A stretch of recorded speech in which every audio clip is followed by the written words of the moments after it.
Jaringan tubuh babi 95% mirip dengan jaringan tubuh manusia, jadi tidak aneh jika banyak dokter menggunakannya. Pada saat pembedahan manusia bukanlah pilihan, babi berfungsi sebagai kelinci percobaan sebagai pengganti manusia. Karakter utama kita adalah seorang tukang daging bernama Maru. Dia terbiasa bekerja setiap hari dengan babi. Namun rupanya, bosnya tidak terlalu senang dengan kemungkinan Maru menjadi lebih baik darinya. Pria berotot itu mencoba mengintimidasi dia. Dia bertanya apakah Maru benar-benar berpikir dia bisa menggantikannya sebagai tukang daging dengan pengalaman 5 tahun. Bos memukul kapak ke dinding di belakang protagonis berpikir dia akan takut. Kenyataannya adalah Maru tidak peduli dengan penampilan pria itu. Bos selalu muncul untuk membuat lelucon ini dan memamerkan otot tubuhnya. Jadi protagonis menasihatinya untuk mengesampingkan aktingnya atau tidak akan ada bangku untuk waktu yang lama. Manajer peternakan makanan bernama Hong Joon-ho, dan dia mengatakan dia menyesal menjual potongan dagingnya. Maru fokus memotong makanan, tetapi Hong meraba-raba dia lagi untuk mengatakan bahwa karyawan tersebut memiliki keterampilan pisau yang hebat. Mengingat dia baru berada di perusahaan selama setahun, Maro menyuruh bos untuk berhenti mengganggu. Hong menurut dan memutuskan untuk mengganggu Kim Yang, tetapi gadis itu sibuk melahap semua makanan di tempat itu. Kim bekerja sebagai akuntan di perusahaan peternakan makanan. Sepertinya dia sangat menyukai pekerjaan itu. Hong menuntut agar Kim kembali ke kantor. Kemudian dia memeluk Maro mengatakan bahwa dia sangat peduli dengan karyawan itu. Protagonis tidak terlalu percaya karena dia ingat bahwa bos tidak membayar dengan baik, membuatnya bekerja tanpa istirahat, dan bahkan menyeretnya ke malam tanpa tidur karena dia tidak ingin melakukannya sendiri. Protagonis menambahkan bahwa Hong menariknya bolak-balik setelah bekerja. Sebagai puncaknya, dia harus melakukan pembantaian sendiri. Hong membenarkan tindakannya dengan mengatakan bahwa itu karena dia mencintai protagonis. Dia mengingat hari pertama Maru bekerja. Tukang daging harus menghabisi babi itu. Awalnya, Maru tampak seperti anak laki-laki tak berdaya dengan belati di tangannya. Tetapi dia tidak ragu untuk melakukan pekerjaan itu. Saat itulah kepala Hong tahu bahwa dia berada di depan seorang tukang daging yang baik. Percakapan tentang lintasan protagonis berlanjut di kamar mandi. Hong memaksanya untuk menggosok punggungnya. Sekali lagi, protagonis dikeluarkan dari pekerjaan untuk membantu pria itu. Dia tidak bisa lebih marah dengan situasinya. Kemudian dia memperingatkan bahwa dia berharap akan dibayar untuk itu. Bos bertanya apakah dia benar-benar membutuhkan uang sebanyak itu. Mario menjawab dengan tegas. Kemudian Hong mengatakan bahwa dia memiliki pekerjaan yang menguntungkan kali ini. Mungkin itu tidak akan cukup untuk mengubah hidupnya. Tetapi setidaknya dia akan bisa keluar dari ruang bawah tanah tempat dia tinggal sekarang. Maru tidak bisa melewatkan kesempatan untuk mendapatkan uang dan bertanya apa pekerjaannya. Hong ingat bahwa dia telah mengatakan bahwa dia belajar di Jepang. Dalam hal ini tujuan berikutnya adalah Jepang. Beberapa hari kemudian, protagonis melakukan perjalanan dengan pesawat menuju Jepang. Pekerjaan yang dibicarakan oleh atasannya adalah di sebuah peternakan perkotaan di negara itu. Dia dikirim karena perusahaan peternakan Jepang meminta daging dengan tenaga kerja yang mendesak. Jadi 6 bulan berlalu. Maru terpaksa bekerja selama 6 bulan tanpa mengambil 1 hari pun libur. Itu tidak jauh berbeda dari pekerjaannya di Korea. Tetapi protagonis berpikir akan lebih baik untuk menjalaninya di negara asalnya daripada di Jepang. Dan ketika dia sampai di sini, mereka mengatakan ada kekurangan tenaga kerja. Tetapi bahkan setelah 6 bulan, Maru adalah satu-satunya karyawan di sana. Seorang pria seperti Yakuza mengawasi pekerjaannya hari demi hari sambil merokok. Protagonis mengutuk pria itu dalam bahasa Korea karena dia tahu dia tidak akan mengerti apa-apa. Orang Jepang itu tersenyum berpikir itu adalah salam. Bagaimanapun, Maru merasa ada sesuatu yang sangat salah sedang terjadi. Peternakan Jepang mengharuskannya untuk memisahkan tulang rusuk dari babi dengan hati-hati. Perintahnya mencurigakan. Semua bagian lain dari babi dibuang kecuali tulang rusuk, yang tampaknya lebih berat dari biasanya. Jadi Maru berasumsi bahwa orang-orang yang tampak seperti Yakuza membawa sesuatu di dalam tulang rusuk mereka. Garis tipis pada tulang menunjukkan bahwa itu pernah dipotong dan dipasang kembali. Protagonis mencoba untuk tidak membuang waktu untuk itu. Dia hanya ingin menyelesaikan pekerjaan dan pergi tanpa menarik perhatian orang Jepang yang mengawasinya. Kemudian, protagonis menelepon kepala Hong dan berteriak bahwa dia tidak tahan lagi. Selama 6 bulan, dia telah melakukan lembur dan pekerjaan aneh. Selain itu, ada anggota Yakuza yang mengawasi seluruh proses. Hong memanggilnya bocah dan bertanya mengapa dia mengeluh tentang bekerja lembur sekarang jika dia selalu melakukannya di Korea Selatan. Maru menjawab bahwa masalahnya adalah tempat itu sangat aneh. Hong menjelaskan bahwa dia berusaha keras untuk membawanya ke Jepang karena dia tahu dia membutuhkan uang. Jadi dia meminta tukang daging untuk tidak mengecewakan. Lagi pula, Maru perlu membayar biaya sekolah adik perempuannya dan hutang kartu ibunya. Jadi kembali ke Korea akan menjadi sia-sia. Hong meminta tukang daging untuk bertahan setidaknya 1 bulan lagi. Dia akan membawanya kembali ke rumah setelah itu. Protagonis setuju tanpa banyak alternatif. Tetapi kesal karena dia ditempatkan dalam situasi ini hanya karena kondisi keluarganya. Keesokan harinya, Maro kembali bekerja dengan curiga. Semua usahanya adalah untuk uang, jadi dia memutuskan untuk tidak peduli dan menanggung 1 bulan lagi. Pada saat itu, seseorang menyebut namanya. Pendatang baru berbicara dalam bahasa Jepang. Maru berusaha keras untuk tidak menghina penjaga dengan tangannya di celananya. Pria itu mencubit pipi protagonis mengatakan bahwa dia beruntung memiliki pekerja seperti dia di perusahaan, sementara anggota Yakuza memuji keterampilannya dengan belati. Mari memperhatikan bahwa dia membawa pistol di pinggangnya, mengkonfirmasi kecurigaannya bahwa dia bekerja untuk perusahaan Yakuza. Penjaga itu memperingatkan bahwa dia akan pulang lebih awal hari ini karena pacarnya sedang berulang tahun. Dalam hal ini yang termuda akan menggantikannya. Dia menyebut pendatang baru itu sebagai adik laki-laki. Tetapi ketika penjaga itu tiba, protagonis menyadari bahwa dia sama sekali tidak muda. Mantan pengawas memperkenalkan protagonis kepada temannya dan mengatakan bahwa dia datang dari Korea. Keduanya bertukar salam dan pendatang baru memperingatkan bahwa dia telah mengambil tulang rusuk. Tiba-tiba, tanah mulai bergetar dan rumah bergetar dengan hebat. Murai berpegangan pada meja sementara penjaga tua itu mengatakan itu adalah gempa bumi. Pendatang baru memegang tulang rusuknya seolah-olah hidupnya bergantung padanya. Namun tidak untuk waktu yang lama, piring dengan tulang rusuk terlepas dari tangannya dan jatuh ke tanah. Tiba-tiba, bubuk putih beterbangan dari tulang. Kabut mengambil alih tempat itu dan protagonis segera menutupi hidungnya. Penjaga itu mencoba menyembunyikan apa yang baru saja terjadi dan mengatakan bahwa mungkin tukang daging itu belum pernah melihat gempa bumi. Dia menambahkan bahwa bubuk putih ini pasti berasal dari tulang. Tidak masalah. Jadi protagonis didorong untuk melanjutkan pekerjaan seolah-olah tidak ada yang terjadi. Maru menurut. Jadi orang-orang itu segera mengumpulkan tulang rusuk. Pendatang baru bertanya kepada penjaga apakah tukang daging itu benar-benar dari Korea. Pria itu mengkonfirmasi. Kemudian pendatang baru mengatakan bahwa Maru mungkin tidak akan tahu bahwa mereka adalah produk halusinogen dan tidak akan mengerti bahasa Jepang juga. Penjaga itu hanya berteriak padanya untuk diam. Protagonis mengerti dengan sempurna bahwa orang-orang itu berbicara tentang narkotika. Penjaga itu menyadari kesalahan yang dibuat temannya dan menarik pistol ke arah Maru. Semuanya terjadi sangat cepat dan protagonis tidak percaya bahwa hidupnya akan berakhir seperti itu. Dia berusaha keras dalam 6 bulan terakhir untuk berakhir seperti ini. Maru mengatakan pada dirinya sendiri bahwa dia tidak akan menerima nasib ini dan segera setelah cairan merah beterbangan di udara. Awalnya, dia menerima untuk menjadi tukang daging karena itu adalah satu-satunya pekerjaan yang dia temukan. Tugasnya adalah menghadapi seekor babi. Maru tidak ragu untuk mematuhi, yang membuat kepala Hong terkesan karena orang-orang dibawa oleh segala macam perasaan setelah melenyapkan korban pertama. Tapi Maru berbeda. Dia terus melakukan pekerjaan yang sama tanpa penyesalan. Itulah mengapa Hong yakin bahwa karyawannya sempurna untuk posisi itu. Sekarang protagonis perlu menggunakan keahliannya untuk mencegah dirinya ditembak. Lengan penjaga itu terlempar berkat pisau tajam Maru. Dia memegangi tangannya sambil berteriak kesakitan. Sementara tukang daging hanya melihatnya sebagai babi. Itulah mengapa dia tahu persis titik yang harus dia pukul, dan protagonis tidak ragu meskipun dia tahu itu adalah seseorang. Baginya, tidak berbeda dari babi yang lewat di atas meja setelah penjaga itu jatuh ke lantai. Pendatang baru itu menggunakan protagonis untuk membenturkannya ke dinding. Lalu memukul wajahnya beberapa kali dan berteriak bahwa dia seharusnya tidak melakukan itu pada bos. Penjaga itu akan melamar pacarnya hari ini, tetapi Maru merusak segalanya. Protagonis sangat terluka oleh pukulan sehingga dia tahu dia tidak akan selamat jika dia tetap di sana. Jadi dia tidak punya pilihan lain selain menggunakan belatinya lagi. Tetapi luka itu bukan apa-apa bagi pria berotot itu. Maru terus dipukuli oleh berandalan itu, yang mengatakan bahwa pisaunya terlalu lemah. Kemudian dia memegangi leher Maru dengan kedua tangan hendak menghabisinya. Protagonis mulai kehilangan kesadaran ketika tiba-tiba muncul kilas balik. Kepala Hong mengajarkan cara menangani babi yang memiliki tulang kuat dan lapisan lemak yang tebal. Dia mengatakan bahwa belati tradisional sudah cukup. Jadi agar Maru menjadi tukang daging yang hebat, perlu belajar menghindari tulang dan memotong lemak. Dia akan tahu bagaimana melakukan ini ketika dia melihat jalan itu secara naluri. Untungnya, protagonis menemukan jalan yang sering dibicarakan oleh bos. Dia memukul musuh di tulang rusuk dan maju ke sisi lain. Pada saat itulah protagonis menyadari bahwa dia benar-benar dilahirkan untuk menjadi tukang daging. Pendatang baru itu dieliminasi dan tubuhnya yang berat jatuh di atas Maru. Dia mendorong tubuh pria itu ke samping dan lumpuh melihat apa yang telah dia lakukan. Protagonis mengulangi beberapa kali pada dirinya sendiri bahwa itu adalah pembelaan diri.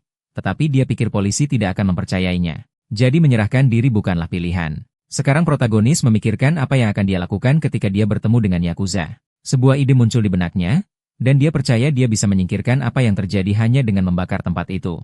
Tetapi sebelum anak laki-laki itu memiliki kesempatan untuk melakukan apapun, seseorang memasuki ruangan dan mulai menembak. Maru berlari untuk menghindari terkena. Pria itu mengejarnya ke freezer. Dia mengatakan itu adalah jalan buntu. Ini adalah akhir dari tukang daging. Keheningan mengambil alih tempat itu, dan pria itu berjalan perlahan di antara babi-babi mencari targetnya. Tiba-tiba, menemukan sepatu bot, dan yakin dia telah menemukan tukang daging itu. Bandit itu menembak tanpa ragu. Dia menyadari terlambat bahwa sepatu bot itu adalah jebakan. Protagonis mendorong babi-babi itu ke arah musuh, yang kehilangan keseimbangan dan jatuh. Maru mengayunkan belati, mengenai bahu pria itu. Bandit itu tertawa mengatakan bahwa tukang daging seharusnya mengarah ke tenggorokan. Kemudian dia mengarahkan laras pistol ke Maru, Tetapi tidak terjadi apa-apa karena dia tidak bisa menggerakkan jari-jarinya untuk menekan pelatuk. Ini terjadi berkat ajaran yang diterima Maru dari kepala Hong. Pria itu menjelaskan bahwa ada sekelompok saraf pada babi yang berjalan dari sumsum tulang belakang ke kaki depan. Manusia persis sama dengan babi. Ini berarti bahwa jika seseorang terkena di titik ini, dia tidak akan dapat bergerak. Pada saat itu, protagonis bingung dengan fakta bahwa babi dan seseorang 95% mirip. Tapi sekarang, dia tahu bahwa Hong tidak berbohong. Jadi bandit ketiga dieliminasi. 6 jam kemudian, pesawat yang ditumpangi protagonis tiba di Korea. Dia menghela napas lega ketika dia kembali ke rumah. Untungnya, tidak ada anggota Yakuza yang melihatnya. Maru membakar gudang sebelum melarikan diri. Jadi dia merasa sulit bagi siapapun untuk mengetahui apa yang terjadi di sana. Jejaknya telah dihapus dan sekarang dia akan dapat kembali ke rutinitas normalnya. Pada saat itu, dia hendak memasuki rumah ketika dia melihat bahwa lampu menyala. Dia pikir keluarganya sudah bangun dan memasang senyum di wajahnya. Mario membuka pintu dan mengatakan bahwa kali ini dia membawa banyak uang dan hadiah. Tetapi pemandangan yang dia temukan di rumah itu menakutkan. Seseorang telah menjungkir balikan perabotan dan tempat itu berantakan. Selain tidak ada kerabat di sana, tampaknya seseorang tiba sebelum dia. Protagonis berteriak memanggil ibunya dan adik perempuannya bernama Naru. Tetapi tidak ada jawaban. Tiba-tiba, kaki menyentuh sesuatu. Itu salah satu tulang rusuk dengan bubuk putih yang dia lihat di Jepang. Itu adalah tanda bahwa ada sesuatu yang tidak beres. Tiba-tiba, sebuah suara bertanya apakah dia senang kembali ke rumah. Protagonis melihat ke arah suara itu dan melihat sekelompok pria tak dikenal. Dia takut keluarganya telah dibawa oleh Yakuza. Pria berkacamata itu merogoh saku jasnya, yang membuat Maru berpikir dia memiliki pistol. Tetapi kemudian pria itu mengeluarkan lencana dari pakaiannya yang mengatakan bahwa itu dari Departemen Narkotika dan Investigasi Kejahatan Terorganisir. Petugas polisi bernama Hantasek meminta protagonis untuk menemaninya. Mario tidak mengerti mengapa tim narkotika ada di rumahnya. Tetapi berharap itu bukan karena anggota Makizam. Dia segera bertanya mengapa polisi ada di rumahnya. Maru tidak ingat melakukan sesuatu yang ilegal. Polisi mengangkat tangannya mengatakan bahwa polisi tidak melakukan apapun. Rumah itu berantakan karena ibunya sangat marah dengan kunjungan mereka. Maru tidak mengerti mengapa ibunya bertindak seperti ini. Jadi petugas Tai SIK memberitahunya bahwa ibu protagonis terlibat dengan Maru tumbuh dalam lingkungan keluarga yang tidak begitu menyenangkan. Bahkan setelah keluarganya hancur, ibunya terus menghabiskan uang dengan boros. Protagonis selalu tahu bahwa wanita itu belum dewasa, tetapi tidak berpikir dia mampu menggunakan halusinogen. Polisi mengatakan bahwa wanita itu sudah gila. Dia menghancurkan semua yang ada di rumah dan dirawat di rumah sakit. Protagonis melihat dengan matanya sendiri ibunya mencoba menyerang para dokter. Polisi telah menemukannya dalam kondisi itu. Tai SIK menampilkan beberapa bukti yang ditemukan di rumah. Narkotika itu ada di dalam tulang rusuk babi. Itu mulai didistribusikan dengan cara ini baru-baru ini. Tai SIK bertanya apakah anak laki-laki itu tahu kapan ibunya mulai menggunakan barang-barang ini. Protagonis mengatakan tidak. Petugas itu memberinya kartu dengan informasinya dan memintanya untuk menghubunginya jika dia mengingat sesuatu. Setelah itu, para petugas meninggalkan rumah sakit. Di tempat parkir, petugas Lee mengeluh tentang petugas yang merokok di dalam mobil. Tai SIK mengatakan dia tidak bisa membuka jendela karena merokok dilarang di tempat parkir bawah tanah. Lee kehilangan kesabarannya dan berteriak bahwa dia seharusnya tidak merokok di dalam kendaraan. Tai SIK memenangkan argumen ketika dia mengatakan bahwa mobil itu miliknya, jadi itu di tempat yang tepat. Lee terdiam. Jadi Tai SIK memberikan perintah kepadanya untuk meneliti anak laki-laki bernama Maru ini. Pada saat ini di rumah sakit, protagonis mencoba memahami apa yang terjadi saat dia pergi. Dia yakin bahwa anggota Yakuza tidak bergerak lebih cepat darinya. Jadi tidak masuk akal jika halusinogen ini mencapai ibunya dalam waktu kurang dari 6 jam. Pada saat itu, Maru menerima telepon dari bosnya. Hong Sun mengatakan bahwa dia mengetahui bahwa ada kebakaran di pabrik Jepang. Dia khawatir tentang karyawannya. Protagonis mengatakan dia memiliki pekerjaan yang harus dilakukan dan akan menelepon nanti. Hong menjawab bahwa dia tahu dia kembali ke Korea karena ibunya menggunakan narkotika. Setelah mengatakan ini, dia tertawa seperti orang gila. Meninggalkan protagonis tanpa bergerak, Maru meminta Hong untuk mengulangi. Bos bertanya apakah tukang daging tidak menerima iga yang dia kirim. Protagonis tidak menjawab. Jadi pria itu berasumsi bahwa dia mengira iga itu dikirim oleh Yakuza. Maru bertanya apakah dia melakukan sesuatu yang salah. Bos tidak mengerti mengapa dia mengatakannya, tetapi menjawab bahwa anak itu tidak melakukan kesalahan apapun. Menambahkan bahwa protagonis adalah tukang daging yang hebat, jadi dia menyiapkan tempatnya sejak lama. Mari berteriak menanyakan omong kosong apa yang pria itu bicarakan, lalu bos mengungkapkan bahwa dia bertanggung jawab mengirimkan narkoba kepada beberapa anggota keluarga, termasuk ibu protagonis. Langkah selanjutnya adalah mengirimkan barang tersebut ke saudara perempuan Maru, tetapi ini hanya akan terjadi jika anak itu menolak tawarannya. Hong menambahkan bahwa dia dapat menggunakan bakat protagonis sebagai tukang daging untuk meningkatkan perusahaannya dan membangun gedung di Gangnam dengan lancar. Setelah kata-kata ini, pria itu mengatakan bahwa dia memiliki mobil yang menunggunya di tempat parkir. Sekarang, pekerjaan Mirror tidak hanya dengan babi. Dia menutup telepon dan terdiam. Protagonis memasuki kegelapan yang dalam. Adegan berubah ke lokasi yang tidak diketahui. Dua pria berdebat tentang siapa yang akan membawa babi. Anak laki-laki berkacamata mengatakan dia tidak akan melakukan apapun. Tetapi pria di dalam truk membuka resleting tas dan menunjukkan bahwa mereka tidak hanya membawa babi. Dia mengeluarkan beberapa tas hitam sambil mengatakan bahwa itu adalah perintah HAM. Pria dengan bekas luka di wajahnya ini adalah kepala dunia produksi ternak bernama Beck. Anak laki-laki berkacamata adalah Chai. Dia mengatakan bahwa rekrutmen baru harus segera dilakukan untuk mengambil pekerjaan berat. Keduanya berdebat lagi karena Beck ingat bahwa Chai telah menjadi bawahannya sejak dia bergabung dengan perusahaan. Jadi dia harus bertanggung jawab atas mayat. Posisi bawahan telah diberikan kepada Chai sejak dia kalah dalam batu, kertas, dan gunting. Dia bahkan bercanda bertanya apakah Beck takut pada rekrutan baru. Pembuluh darah muncul di dahi bos karena begitu banyak amarah. Konflik semakin intensif, menyebabkan keduanya mengambil peralatan mereka. Beck mengancam akan memukuli Chai. Meskipun ada persaingan, Chai memutuskan untuk tidak melanjutkannya. Dia hanya berbalik dan memperingatkan bahwa dia akan kembali ke mobil.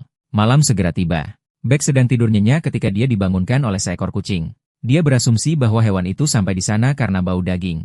Setelah beberapa detik bermain dengan kucing, Beck menyadari bahwa Chai belum kembali. Dia merasa aneh dan memutuskan untuk memeriksa alasan keterlambatan tersebut. Ketika dia mendekat, dia menyadari bahwa pintu memiliki celah terbuka. Beck memasuki ruangan gelap, dan pada saat yang sama kucing itu ketakutan dan mencoba melarikan diri. Pria itu ketakutan dengan kehancuran tempat itu dan melepaskan hewan itu. Dia menemukan seseorang sedang tidur dan berasumsi bahwa dia adalah rekrutmen baru. Jadi dia bertanya di mana Chai. Beck yakin bahwa dia akan dimarahi oleh kepala Hong jika Chai terlalu lama untuk kembali ke kamar. Pada saat itu, pria itu mendorong rekrutan itu dengan kakinya setelah tidak mendapatkan jawaban. Kemudian dia menyadari kejutan bahwa sebenarnya pria itu adalah Chai. Sayangnya, dia sudah meninggal, dan cairan merah menetes dari mulutnya. Beck menertawakan situasi tersebut dengan mengatakan bahwa tampaknya Chai menerima kunjungan dari atasan. Kali ini dia tidak bisa membela diri dengan belati. Pria itu yakin bahwa rekan kerjanya pantas mendapatkan nasib itu. Tetapi apa yang tidak dia ketahui adalah bahwa orang yang bertanggung jawab atas serangan Chai juga menargetkannya. Pada saat itu, protagonis berjalan ke arah pria itu dengan kebencian di matanya. Beck mengejek lawannya dengan mengatakan bahwa dia tidak lebih dari seorang anggota generasi Z. Maru dengan cepat menutup jarak antara keduanya saat pria itu tertawa ketika dia bertemu dengan rekrutan baru. Di saat berikutnya, dia memblokir belati Maru menggunakan palu kekuatannya. Protagonis terkejut bahwa hanya satu pecandu serangan balik sudah cukup untuk kehilangan belati. Bake menyela pikiran Maru dan membawa palu lebih dekat ke wajahnya. Sementara semua ini terjadi, kepala Hong dengan tenang menyiapkan pesta dengan para anteknya. Para karyawan berbicara tentang berita terbaru. Mereka mendengar bahwa Hong mengirim Chai dan Beck untuk menjemput rekrutan. Awalnya, mereka mengira itu berlebihan. Tetapi salah satu penjaga membela gagasan bos dengan mengatakan bahwa rekrutan baru ini terlihat berbeda dari semua orang. Para pejabat berdebat tentang siapa yang lebih kuat. Beberapa berpendapat bahwa Beck akan mengalahkan Chai tanpa ragu. John S.I.K. mengingat hari dia bekerja dengan pria itu. Semua orang memperlakukan Beck sebagai legenda yang tak terkalahkan. Suatu hari, dia mengalahkan semua pengganggu dan gangster di sebuah kota. Beck sudah sangat kuat hanya menggunakan tangannya. Tetapi dia memenangkan item yang menyempurnakannya. Palu yang diberikan kepadanya oleh Direktur Hong tidak terkalahkan. Itu adalah saat ketika yang lebih kuat secara fisik menemukan peralatan terkuat. Sejak saat itu, Beck disebut banteng yang tidak bisa dihentikan. Setidaknya itulah yang mereka pikirkan. Kembali ke pertarungan banteng melawan protagonis, Maru menghindari palu, tetapi dia jatuh ke tanah dengan canggung. Beck tidak percaya bahwa seorang pria dengan keterampilan ini bisa mengalahkan Chai. Dia menjadi lebih bersemangat untuk mengalahkan protagonis. Maru terus menghindari serangan. Beck tertawa seperti orang gila saat dia mengejarnya. Dia mendorong Maru ke dinding. Menjadi jelas bahwa pria itu secara fisik lebih kuat dari protagonis. Selain itu, Beck gesit dan terampil. Maru merasa dirugikan. Beck tidak memberinya waktu untuk berpikir. Jadi serangan baru dimulai. Maru menghindari palu beberapa kali. Dia berhasil menggunakan belatinya yang rusak secara dangkal, tetapi menemukan titik buta untuk akhirnya memenangkan pertarungan. Namun, Beck gesit dan menghentikan belati dengan giginya. Pemandangan itu menakutkan bagi Maru. Dia belum pernah melawan pria yang tidak terkalahkan, tetapi ini tidak cukup untuk membuatnya menyerah. Protagonis mengayunkan belati yang rusak, namun itu mengenai bagian tubuh musuh manapun. Bake menertawakannya dan mengatakan bahwa gigitan nyamuk mungkin akan lebih sakit. Dia memutuskan untuk mengakhiri bentrokan, tetapi protagonis terampil menghindari palu. Dia hampir terkena. Bake menjadi lebih gesit, dan kakinya mengenai wajah Maru dengan tepat. Tukang daging itu jatuh ke tanah mengeluh kesakitan, dan ditarik oleh kakinya. Beck melemparkannya ke arah dinding. Maru tidak bisa menghindari tabrakan. Dia berdiri diam sementara Beck bersiap untuk serangan baru. Tetapi pada saat itu, pria gila itu merasakan sakit yang kuat di pergelangan tangannya. Dia terlambat menyadari bahwa tukang daging hanya mengincar titik-titik vitalnya. Protagonis memanggilnya dengan nada menghina dan dengan serius bertanya apakah ada yang menertawakan lelucon buruk Bake. Pria itu merasa tersinggung. Bagaimanapun, dia memperkenalkan dirinya sejak awal sebagai Torres dan merasa senang tentang hal itu. Bek sangat marah sehingga dia berteriak bahwa dia akan menghabisi si pendatang baru. Sementara itu, Hong selesai memasang foto protagonis di dinding. Dia memuji kecantikan si tukang daging mengatakan bahwa Maru bisa menjadi selebriti jika dia mau. Para karyawan mengatakan bahwa bos mengerjakan karya seni itu. Hong setuju dan bertanya-tanya bagaimana keadaan Bek saat ini. Tentu saja tidak ada seorang pun di timnya yang mampu mengalahkan si banteng. Para karyawan setuju bahwa Bek adalah yang terhebat. Tiba-tiba, wajah bos menjadi gelap dan dia bertanya di mana rasa hormat untuk Maru. Para pria merasa terintimidasi. Meskipun begitu, mereka pikir itu berlebihan untuk memperlakukan seorang tukang daging berusia 23 tahun seperti legenda. Hong menjawab bahwa kepala Bek hanyalah seekor banteng, sementara Maru adalah seorang tukang daging. Hong mempercayai karyawan termudanya dan punya alasan untuk melakukannya karena pada saat itu Bek dikalahkan oleh senjatanya sendiri. Protagonis memukul titik vital pria itu terlebih dahulu. Jadi dia kehilangan kekuatannya dan tidak bisa memegang palu. Sekarang Maru menatapnya dengan dingin, sementara Bake berdiri di tanah tanpa kekuatan. Dia berpikir bahwa protagonis hanya memukul titik-titik secara acak. Namun sebenarnya, itu semua adalah bagian dari rencananya agar saraf Banks dilumpuhkan. Pada saat itu, Maru mengucapkan selamat tinggal kepada pria itu dengan menyebutnya sebagai sapi, lalu menggunakan belati sebagai paku untuk menghabisi lawannya. Beberapa menit setelah Maru akhirnya tiba di pesta yang disiapkan bos, dia disambut dengan tanda yang menyebutnya manajer. Tampaknya, semua orang senang dengan kedatangannya. Tiba-tiba, protagonis mengambil dua lencana dari bajunya dan melemparkannya ke tanah. Wajah para karyawan berubah ketika mereka melihat bahwa itu adalah kartu identitas Chai dan Bek. Si tukang daging menyebut para pria itu sebagai babi, yang membuat penjaga Hong waspada, dan mereka dengan cepat mengambil belati untuk membela diri. Maru hanya menyebut mereka babi kotor. Para penjaga kemudian menyerang bersama-sama. Protagonis mengambil belati baru dan menggunakan palu Bek. Dia siap untuk menghabisi semua penjaga keamanan. Hong menyaksikan semuanya sambil duduk di kursi, tetapi berpikir dia perlu melakukan sesuatu. Tiba-tiba, bos mengeluarkan sesuatu dari sakunya sambil meneriakkan nama Maru. Dia mendukung protagonis melawan semua penjaga. Para karyawan terkejut. Hong mengajari Maru untuk memperlakukan babi seperti manusia. Karena meskipun terlihat pasif, mereka menyerang manusia. Ajaran-ajaran itu dipraktikkan terhadap penjaga keamanan Hong. Protagonis menjatuhkan babi-babi itu dengan satu pukulan, lalu melakukan hal yang sama pada para pria. Beberapa penjaga merasa kesal karena palu Bake digunakan oleh seorang tukang daging. Protagonis menarik napas dalam-dalam atas tuduhan itu dan memutuskan untuk menggunakan langkah kedua yang dia pelajari dari Hong. Dia menggunakan teknik untuk menghilangkan semua cairan merah dari tubuh babi. Untuk melakukan ini, perlu untuk menusuk pembuluh jugularis. Detailnya hidup dalam ingatan Maru. Serangan itu menakutkan bagi orang biasa, tetapi protagonis tidak berhenti di situ dan memutuskan untuk menggunakan langkah ketiga. Dia tahu metode yang tepat untuk menghilangkan kulit. Teknik itu digunakan pada musuh. Hong akhirnya ikut campur dan memberitahu penjaga tukang daging langkah-langkah lain dari ajaran untuk nanti. Lantai ruangan berantakan, dan protagonis menyadari dengan terkejut bahwa masih ada beberapa pria yang berdiri. Para karyawan memahami bahwa tukang daging itu benar-benar layak menduduki posisi manajer. Mari berpikir untuk melenyapkan sisanya, tetapi ditegur oleh bos yang mengatakan sudah waktunya untuk berhenti. Tiba-tiba, protagonis menyerangnya dengan palu. Hang menahan pukulan itu dengan tangannya dan berkata bahwa dia mengerti bahwa anak laki-laki itu bingung, tetapi dia perlu membedakan orang dari babi. Setelah kata-kata ini, bos mematahkan palu yang kuat itu dengan tangan kosong. Dia melempar kue itu dan bertanya apakah protagonis menyadari bahwa apa yang dia lenyapkan adalah orang-orang. Setelah pertengkaran, Hong memerintahkannya untuk menikmati pesta. Namun, Mero hanya ingin tahu di mana saudara perempuannya. Dia bahkan mengancam akan menghabisi Hong jika pria itu tidak menjawab. Pada saat itu, sebuah suara wanita memasuki ruangan dan bertanya apa yang terjadi. Kim sedih melihat kue di lantai. Air mata mengalir dari matanya dan dia bertanya siapa yang menyebabkannya. Penjaga keamanan hendak mengatakan bahwa itu adalah bos ketika Hong menginjak wajahnya. Jadi kesalahan itu ditimpakan kepada protagonis. Tiba-tiba, wanita itu menembak ke arah wajahnya. Maru tidak percaya ketika dia melihat peluru itu melewati dekat kepalanya. Dia memukul di antara kekacauan dan memikirkan apa yang harus dia lakukan. Wanita itu tidak memberinya kesempatan untuk berpikir dan memperpendek jarak di antara mereka. Maru tahu bahwa niatnya tidak baik dan segera mendorong kembali pistol itu. Bertekad untuk mengalahkannya, Kim mengejutkannya dengan tendangan ke dagu. Protagonis tidak menyangka dia akan bertarung dengan baik dengan tangannya. Gadis itu hanya mengatakan dia akan memberinya pelajaran karena dia menghancurkan kuenya. Hong berteriak kepada protagonis untuk berhati-hati karena wanita ini adalah hal terbaik yang telah dilatih Korea Utara. Peringatan itu terlambat karena pada saat itu, Maro sudah berada di garis bidik pistol Kim. Adegan beralih ke masa lalu. Ketika Kim melenyapkan sekelompok besar gangster dan memakan makanan mereka, Hong terkejut ketika dia menyadari bahwa targetnya telah dihilangkan, Tetapi dia tidak menyangka orang yang bertanggung jawab adalah seorang wanita. Kim bertanya apakah dia seorang tentara di tentara selatan. Hong dengan cepat menemukan ide dan membawa lebih banyak barang untuk dia makan. Dia berpikir aneh bagi seseorang untuk makan setelah semua kekacauan ini, jadi dia mempertanyakan mengapa dia tidak melakukan siaran mukbang. Kim tidak tahu apa itu, dan dia menunjukkan sebuah video di telepon.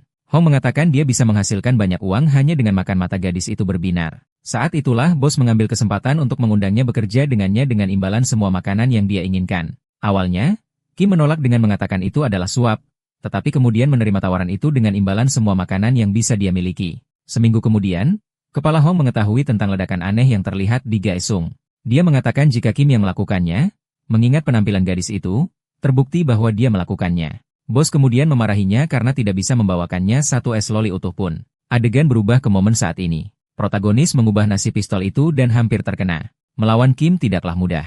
Sementara itu, seorang penjaga keamanan mengambil kesempatan untuk berbicara dengan putrinya. Dia seharusnya tidak bergerak di tanah menggeliat kesakitan.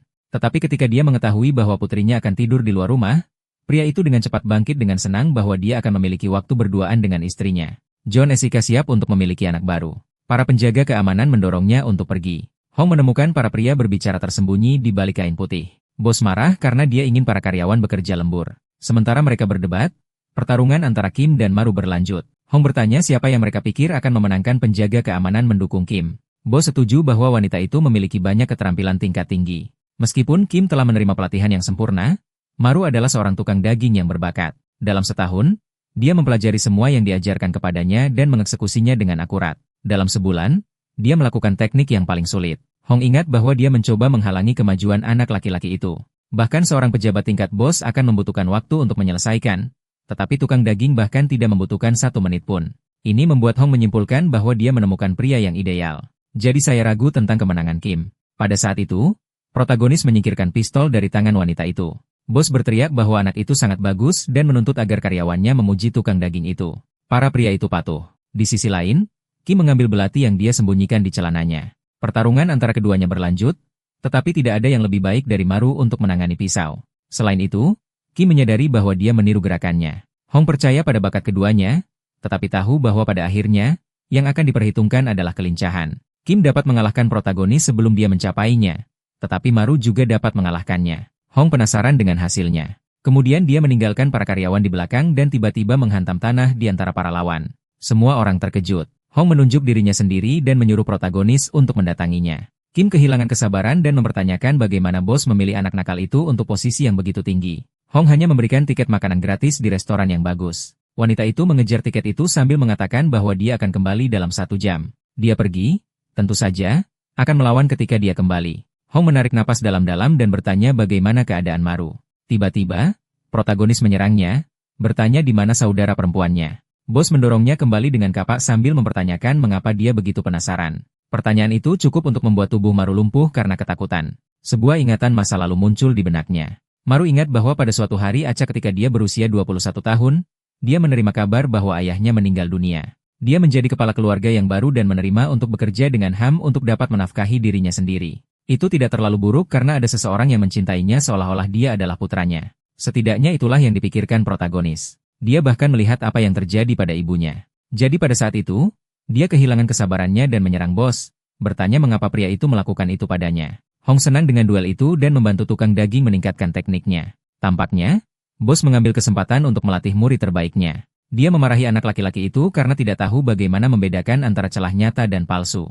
Mara tahu bahwa mengalahkan bos Hong dengan memanfaatkan celah bukanlah pilihan, tetapi dia tidak mengerti apa yang harus dia lakukan. Protagonis mengingat lawan dan mengatakan pada dirinya sendiri bahwa dia harus membuat strategi yang berbeda. Hong menyela pikirannya dengan bertanya apakah dia pikir dia akan punya waktu untuk berpikir selama perkelahian.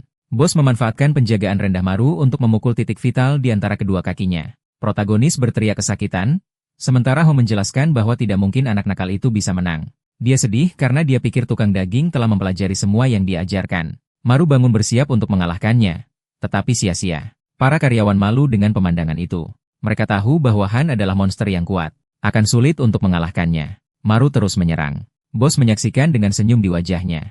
Dia mengatakan bahwa dalam pertarungan langsung seperti ini, keuntungan terbesar adalah milikmu karena berada di kelas berat yang lebih berat. Itu berarti Maru harus berusaha lebih keras. Protagonis merasa terhina dengan situasinya. Han kemudian menyarankan untuk bertarung dengan tinjunya. Tetapi protagonis tidak menyerahkan belati itu. Seolah-olah hidupnya bergantung pada pisau. Tiba-tiba, melempar meja ke arahnya. Maru memanfaatkan momen itu untuk serangan diam-diam, yang benar-benar salah dan berakhir dengan Hong menyesuaikan sepatunya. Kemudian dia mendorong Maru. Tukang daging itu dipukul berkali-kali dan tidak bisa bereaksi. Bos akhirnya bersedia untuk mengatakan mengapa dia melakukan hal-hal ini kepada keluarga Maru. Tetapi sebelum dia mempertanyakan berapa banyak tukang daging itu berpikir bahwa halusinogen yang dia bakar di Jepang bernilai hanya 300 miliar dolar. Sekarang semua uang itu hilang dan Maru bisa bertaruh orang-orang itu tidak senang. Hong menambahkan bahwa orang Jepang berlari kepadanya dengan mata lebar dan merah. Maru tidak pernah bisa menghadapi mereka. Jadi Hong berhasil menutupi anak laki-laki itu. Ini adalah peran yang akan dimainkan oleh teman yang setia. Tetapi bos tidak ragu untuk membalas kekacauan yang dibuat oleh protagonis dan apa yang terjadi pada keluarganya adalah hukuman. Sekarang mayat-mayat di ruangan itu membuktikan kemampuannya untuk mengembalikan uang yang dihancurkan oleh api. Bos menunggu jabat tangan dari Maru. Jika dia setuju untuk bekerja bersama, jumlah 300 miliar bisa meningkat lebih banyak lagi. Hong berjalan pergi setelah tawaran itu dan menjelaskan bahwa protagonis akan dapat mulai bekerja ketika dia pulih sepenuhnya. Maru akhirnya memecah kesunyian. Dia bertanya mengapa Hong melakukan semua ini. Bos bisa saja berbicara, dan mereka tidak akan sampai ke titik ini. Hong menjawab dengan senyum menakutkan yang lebih menarik. Protagonis tertawa terbahak-bahak, sama gilanya dengan bos. Keduanya tampaknya telah kehilangan akal sehat mereka. Tetapi senyum Hong menghilang ketika Maru berdiri. Tukang daging itu berkata bahwa dia melihatnya sebagai mentor dan ayah. Jadi Hong menyentuh keluarganya karena dia pikir itu akan lebih menarik. Kesenangan sia-sia yang membuat Maru marah. Dalam hal ini bos bahkan tidak bisa dibandingkan dengan babi. Protagonis berjanji dia akan menghabisinya. Matanya yang mengintimidasi membuat niat anak laki-laki itu jelas. Bos menyuruhnya untuk melakukan apapun yang dia inginkan sambil merobek pakaiannya sendiri. Hong membiarkan tubuhnya terbuka agar anak laki-laki itu menilai apakah dia benar-benar terlihat seperti babi. Kemudian mengatakan bahwa tidak peduli seberapa baik seorang tukang daging, dia membutuhkan kepercayaan diri untuk melakukan sesuatu. Sementara keduanya berdebat, John Esika menulis surat kepada istri tercintanya, di mana dia mengucapkan selamat tinggal dan mengatakan lokasi uangnya. Dia yakin dia tidak akan keluar dari kekacauan hidup-hidup. Pada saat itu, pertarungan antara para pria menjadi lebih tegang. Hong mengatakan dia sedih dengan kata-kata murid-muridnya. Dia mengajarkan segalanya kepada Maru hanya untuk memperlakukannya seperti itu. Kali ini, protagonis memutuskan untuk menggunakan ajaran itu melawan guru itu sendiri. Dia menunggu saat ketika Hong akan mencoba memukul wajahnya sehingga dia bisa memegang pegangan kapak dan melakukan serangan balik. Protagonis menghentikan pisau itu beberapa inci dari wajah musuh. Bos berpikir tidak akan terjadi apa-apa, tetapi tiba-tiba dia dipukul di dagu dan cairan merah menetes ke tanah. Para karyawan tidak percaya dengan pemandangan itu. Bahkan Hong terkejut ketika kacamatanya pecah menjadi dua setelah pisau itu maju di wajahnya. Serangan yang berhasil adalah karena protagonis memutar belati dan menyesuaikan posisinya. Dia mencoba serangan itu sekali lagi tetapi ditendang pergi. Hong tidak akan membiarkan sesuatu seperti ini terjadi lagi. Awalnya, dia pikir Maru bercanda ketika dia berkata dia ingin menghabisinya. Kemudian pria itu meninggalkan penjagaan rendah. Dia tidak berpikir protagonis benar-benar akan mencoba. Dalam hal ini bos tidak punya pilihan selain menghabisi Maru terlebih dahulu. Protagonis bangun kesakitan dan menyadari bahwa dia tidak punya cara untuk melarikan diri. Hong muncul di hadapannya dan bertanya apakah tukang daging tahu dari arah mana kapaknya akan menyerang.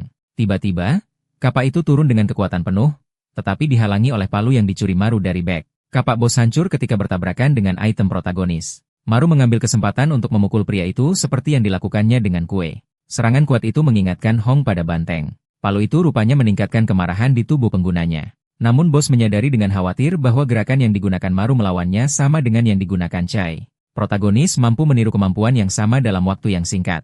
Terakhir, Maru menggunakan gerakan Kim.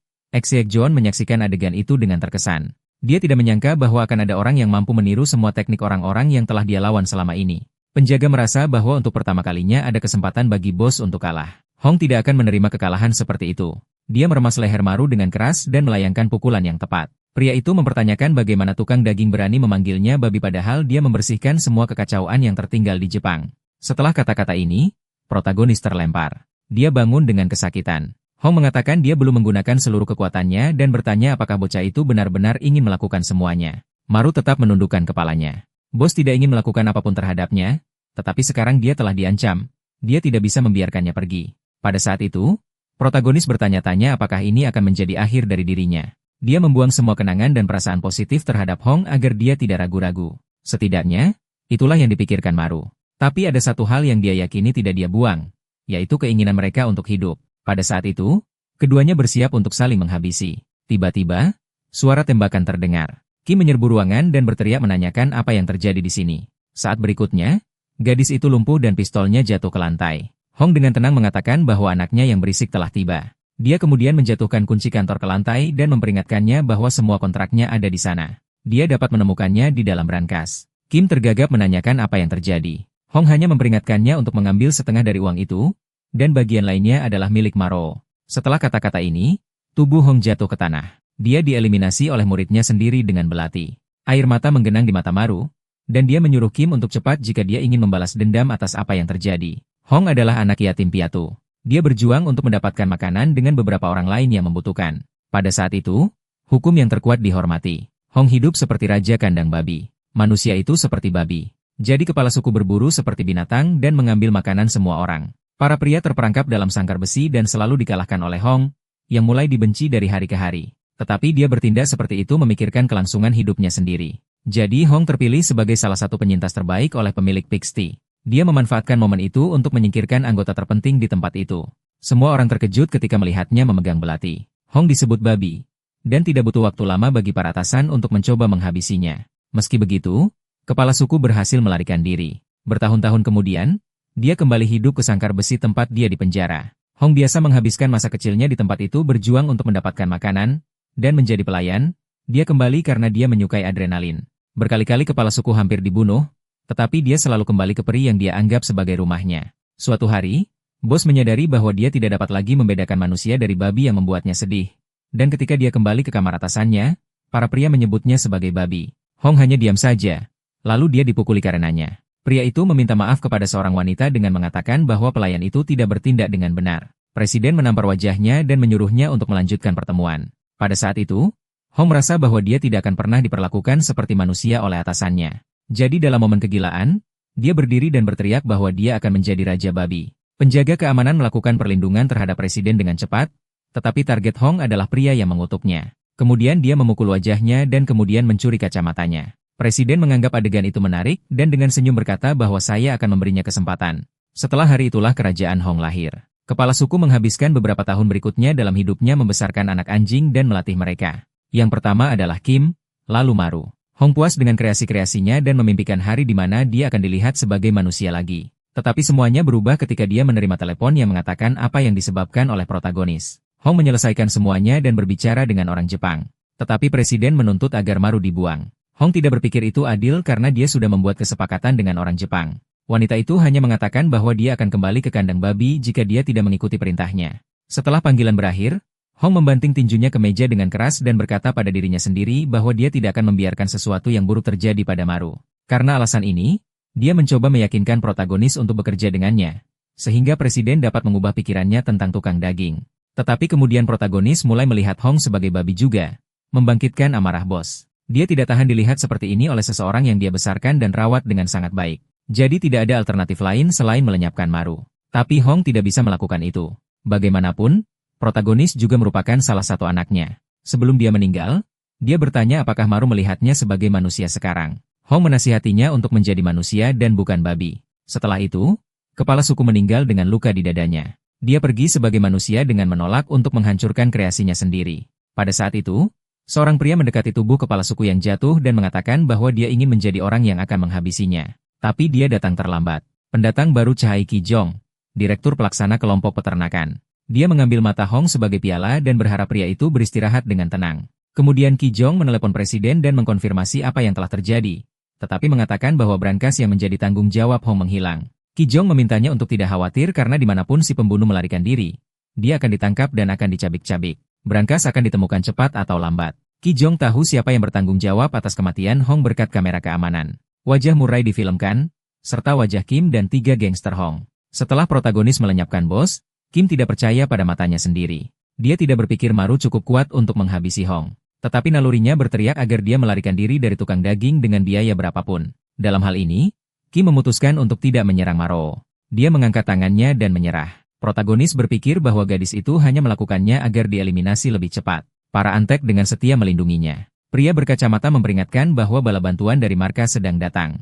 Semua orang akan dieliminasi jika mereka tidak melarikan diri sekarang. Mereka mencoba meyakinkan protagonis bahwa mereka sekarang adalah tim dan harus tetap bersama. Maru setuju. Tetapi sebelum bertanya di mana adiknya, para gangster menunggu jawaban dari Kim karena dialah yang bertanggung jawab atas gadis itu.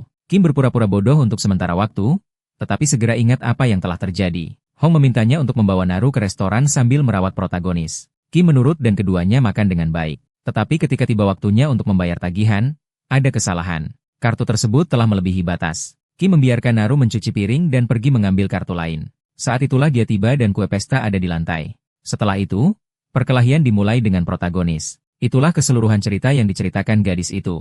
Adegan beralih ke waktu yang sedikit kemudian. Trio gangster mendorong Kim untuk melompat keluar dari helikopter dan menemukan saudara perempuan protagonis. Tetapi gadis itu ketakutan. Mereka mempertanyakan bagaimana dia menjadi anggota pasukan khusus. Kim berkata dia belum siap, tetapi tatapan protagonis sudah cukup untuk menendangnya keluar dari helikopter.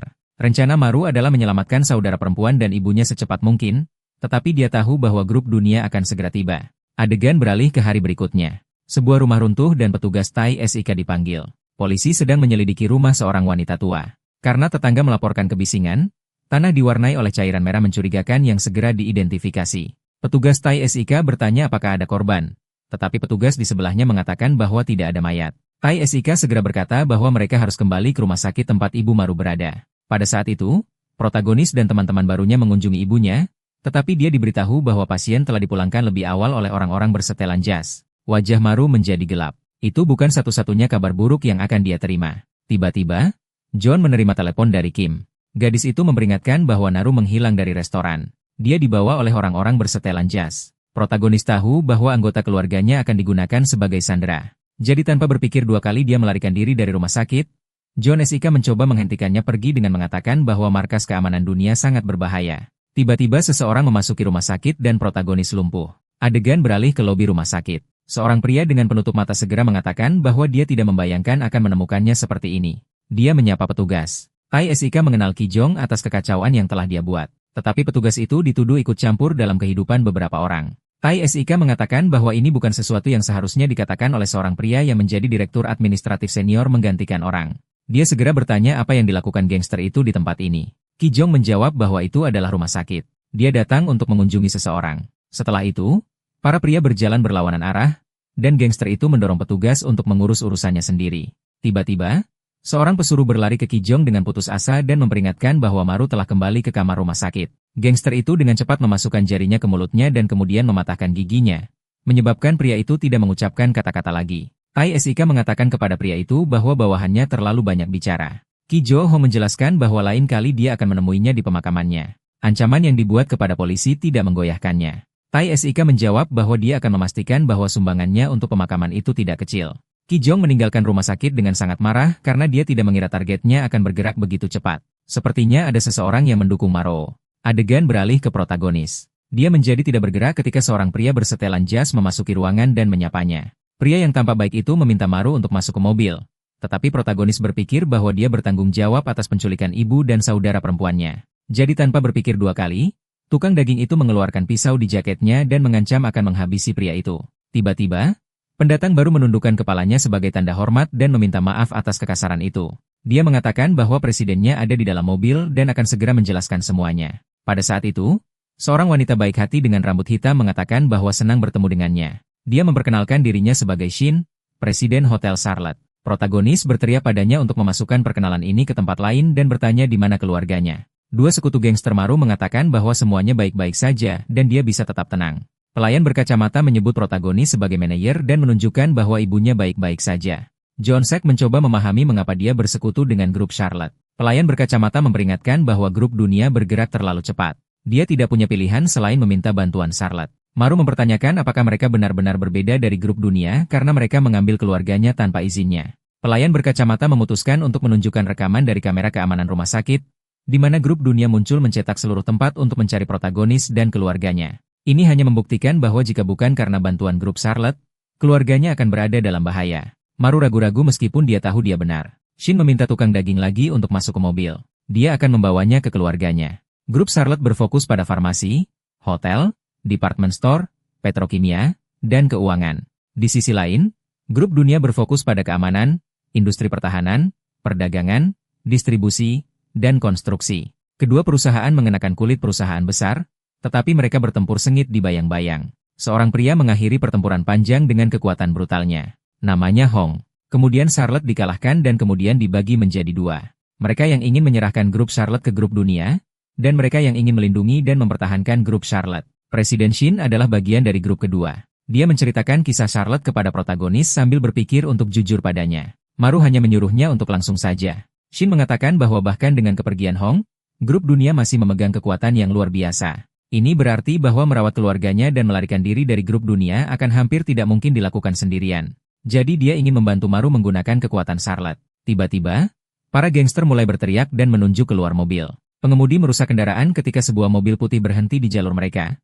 Tetapi dia kehilangan kendali dan orang-orang di dalam mobil terlempar. Pengemudi akhirnya berhasil menghentikan kendaraan ketika dia menabrak penghalang jalan. Sial membuka matanya dengan ketakutan memikirkan yang terburuk. Kemudian dia melihat bahwa dia telah dilindungi oleh protagonis. Dia memeluknya pada saat benturan dan bertanya apakah semuanya baik-baik saja. Awalnya, Maru mengira itu adalah anggota grup dunia. Tetapi wanita itu memperingatkan bahwa mereka mungkin adalah orang-orang dari grup Charlotte lainnya. Lagi pula grup itu dibagi menjadi dua, dia segera melihat cairan merah mengalir di dahi tukang daging dan mencoba menyekanya. Shin mengungkapkan bahwa kakak laki-lakinya bernama Eunjo mencoba untuk menyingkirkannya sehingga dia dapat menyerahkan Charlotte ke grup dunia. Pada saat itu, dengan senyum lembut, dia meminta Maru untuk bertindak sebagai pedangnya sambil melolong. Sebagai imbalannya, grup Charlotte akan melindungi keluarganya. Maru membuka pintu mobil sambil mengatakan bahwa dia harus membuktikan bahwa dia bisa melakukannya. Maka dia akan menjadi pedangmu. Adegan beralih ke Kijung. Orang-orang berdiri berbaris menunggu kepala lewat. Dia berjalan perlahan dan membuka pintu untuk bertemu pemimpin di dekat peti mati Hong. Semua orang menyaksikan pemakaman dalam diam ketika Kijung tiba. Presiden grup dunia bernama Dain dengan marah bertanya apa yang terjadi pada para berandalan itu. Kijung menjawab bahwa salah satu dari mereka melarikan diri. Tetapi dia menemukan orang lain.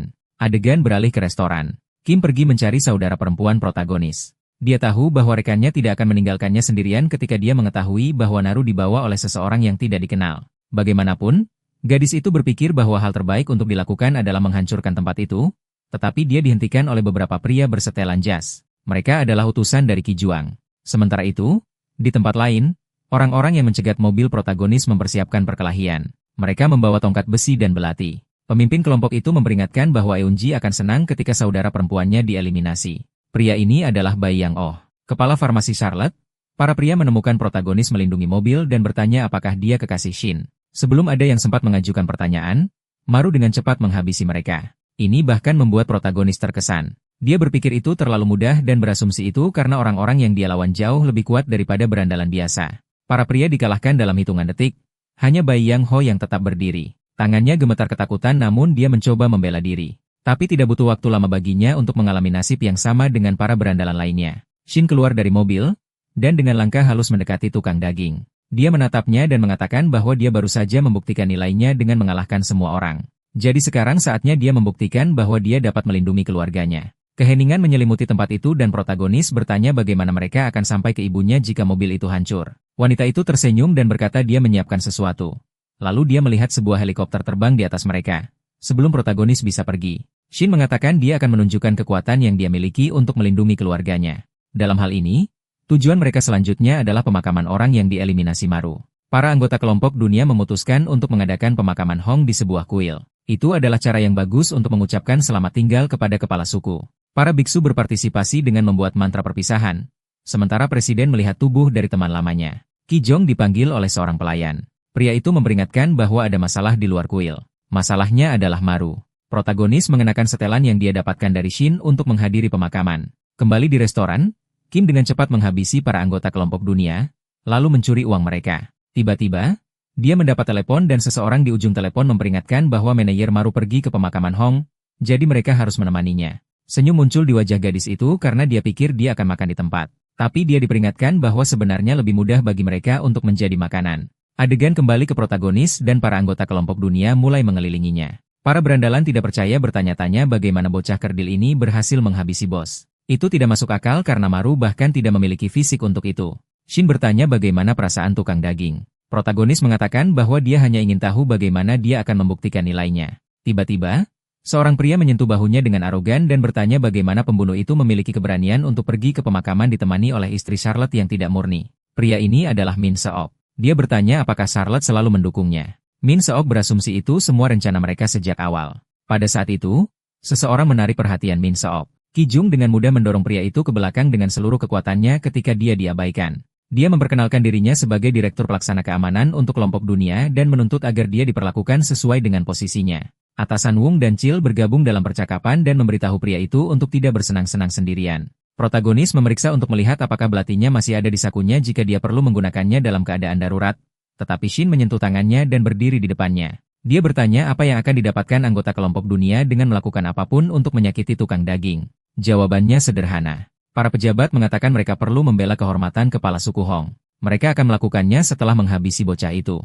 Shin mempertanyakan apakah kehormatan yang mereka bicarakan ini adil ketika sebuah kelompok menyerang satu orang. Dia ingat bahwa Maru mengalahkan Direktur Hong dalam pertarungan 1 lawan 1.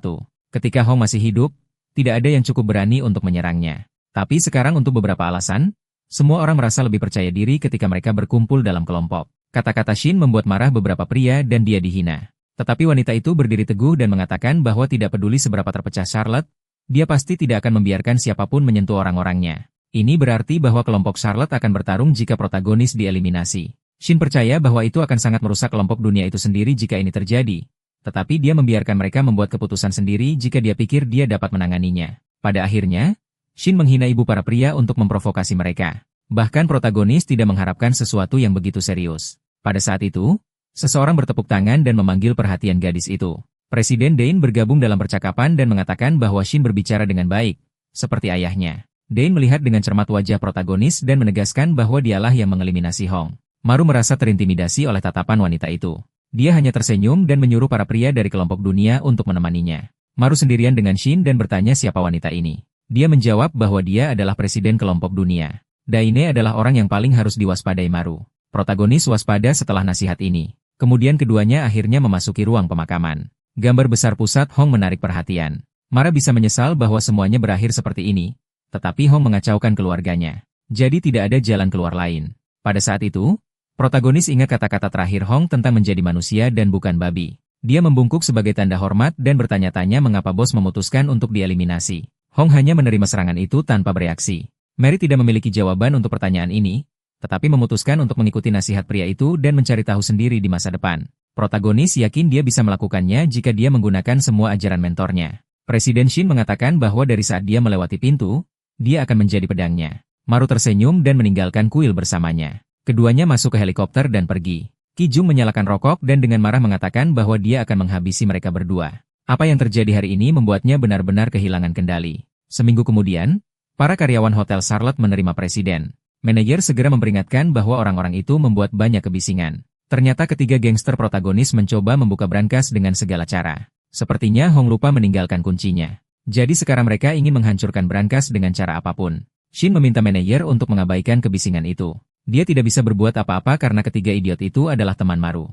Pria itu setuju dan mengatakan bahwa ada masalah lain. Wanita yang dibawa Shin memakan semua makanan pelanggan. Shin setuju bahwa mereka adalah beban. Tapi sudah lama sejak hotel begitu ramai. Jadi dia memutuskan untuk mengabaikan Kim juga. Shin akhirnya memasuki ruang VIP untuk menemukan Maru dan keluarganya. Dia berbicara dengan ramah kepada Naru. Saudara perempuan protagonis meminta presiden untuk memberitahunya mengapa mereka ada di sini. Maru membuat gerakan mencatat dengan kepalanya. Shin mengerti bahwa dia tidak bermaksud apa-apa karena keluarga itu berada dalam bahaya karena dia. Itu sebabnya dia mengatakan bahwa Maru tidak melakukan kesalahan apapun dan mereka tidak perlu khawatir. Ibu protagonis berterima kasih kepada Shin karena telah membantu mereka. Dia juga meminta presiden untuk menjaga putranya. Shin tersenyum dan berjanji bahwa semuanya akan baik-baik saja. Tiba-tiba, seseorang masuk ke kamar, mengatakan bahwa dia punya masalah. Awalnya, wanita itu mengira itu adalah seseorang dari kelompok Maro, tetapi manajer mengatakan itu adalah saudaranya, Eunjo. Wakil presiden duduk di lobi hotel ditemani oleh wanita-wanita cantik. Sementara itu,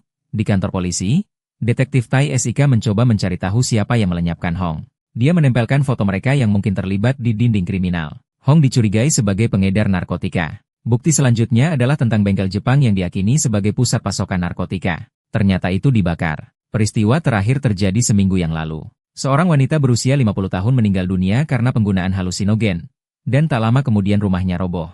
Wanita yang sedang menerima perawatan juga menghilang tanpa jejak. Tisik juga ingat sesuatu yang mencurigakan ketika dia pergi ke rumah sakit. Para pekerja grup dunia sedang mencari Maru.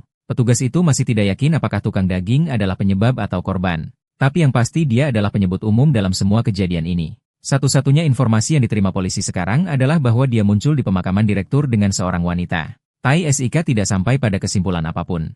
Tiba-tiba, Polisi menyela pikirannya untuk menampilkan foto protagonis dan Shin selama pemakaman. Dia akhirnya menemukan identitas wanita itu. Tai Sik menjadi tidak bergerak ketika dia mendengar polisi mengatakan bahwa dia adalah presiden Hotel Charlotte. Pada saat yang sama di hotel, Shin mencoba untuk tidak kehilangan kendali di depan saudaranya. Eunji menggodanya dengan menyuruhnya berhenti bekerja sebentar dan menikmati. Protagonis bertanya apakah dia harus menghabisinya. Tapi Shin mengatakan bahwa semuanya baik-baik saja dan mengambil sebotol anggur. Lalu menuangkannya semua pada wakil presiden dan menghinanya. Dia mengakui bahwa dia selalu membayangkan bahwa saudaranya akan bergabung dengan orang-orang feodal. Tetapi dia tidak membayangkan bahwa dia sedang mengajak jalan-jalan seekor anjing dari grup dunia. Wanita itu mengacu pada Ki Joong, yang sedang duduk di lobi hotel pada saat itu. Shin mengalihkan perhatiannya ke Eunjo. Eunjo ingat bahwa grup Charlotte adalah milik mereka. Tetapi ayahnya masih hidup dan Eunjo menginginkan posisi presiden, bahkan membawa musuh ke hotel. Shin menambahkan bahwa inilah mengapa ayahnya menunjuknya sebagai penggantinya. Eunji tetap menundukkan kepalanya dalam menghadapi godaan itu, tetapi dia segera mendapatkan kembali suasana hatinya yang baik setelah mendapatkan ide. Pria itu mengatakan bahwa tidak adil jika hanya dia yang mencoba anggurnya. Saat berikutnya pria itu memaksa para gadis untuk minum juga. Shin hanya memperhatikan saudaranya kehilangan kendali. Tiba-tiba, dia melemparkan botol anggur ke arahnya. Shin hanya melihat saudaranya mengatakan bahwa dia bertindak sebagai presiden padahal dia baru saja dipilih sebagai penerus. Senyum menakutkan muncul di wajahnya. Dan dia mengatakan bahwa ayah mereka telah menjadi sayuran. Ini berarti bahwa dia tidak akan mewarisi apapun sampai pria itu dimakamkan. Setidaknya gadis itu tidak membalas apa yang dilakukan saudara perempuannya. Shin mengatakan bahwa dia dapat bertindak sesukanya sampai saat itu, tetapi dia harus mengkhawatirkan bagian belakang kepalanya. Lagi pula, serangan bisa datang dari sisi manapun. Tiba-tiba pertengkaran antara saudara-saudara itu terganggu oleh tawa. Ki Jung mengatakan itu adalah pertengkaran saudara kandung yang konyol. Shin memaksakan senyum ketika menendang anjing itu keluar dari grup dunia. Dia mengatakan bahwa ini adalah wilayah grup Charlotte. Ki Jung bersemangat ketika dia disebut anjing untuk kedua kalinya. Tangannya dengan cepat mendekati wajah gadis itu dan pria itu mengatakan dia akan mengajarinya sopan santun. Pada saat inilah protagonis menghunus belatinya dan mengenai tangan si berandalan. Dengan suara dingin, dia menyuruh pria itu keluar dari sini atau pemakaman berikutnya adalah miliknya. Ki Jong melihat luka di tangannya dan berpikir itu bisa saja lebih buruk. Menarik karena lawan berikutnya harus berada pada level yang sama. Pria itu menyekat cairan merah itu sambil mengatakan bahwa dia menantikan duelnya. Pada saat itu, Ki Jong menyerang protagonis dengan tangan kosong. Kukunya meninggalkan luka di lengan anak laki-laki itu. Maru bertanya-tanya bagaimana itu bisa terjadi. Dia yakin bahwa dia memblokir serangan itu.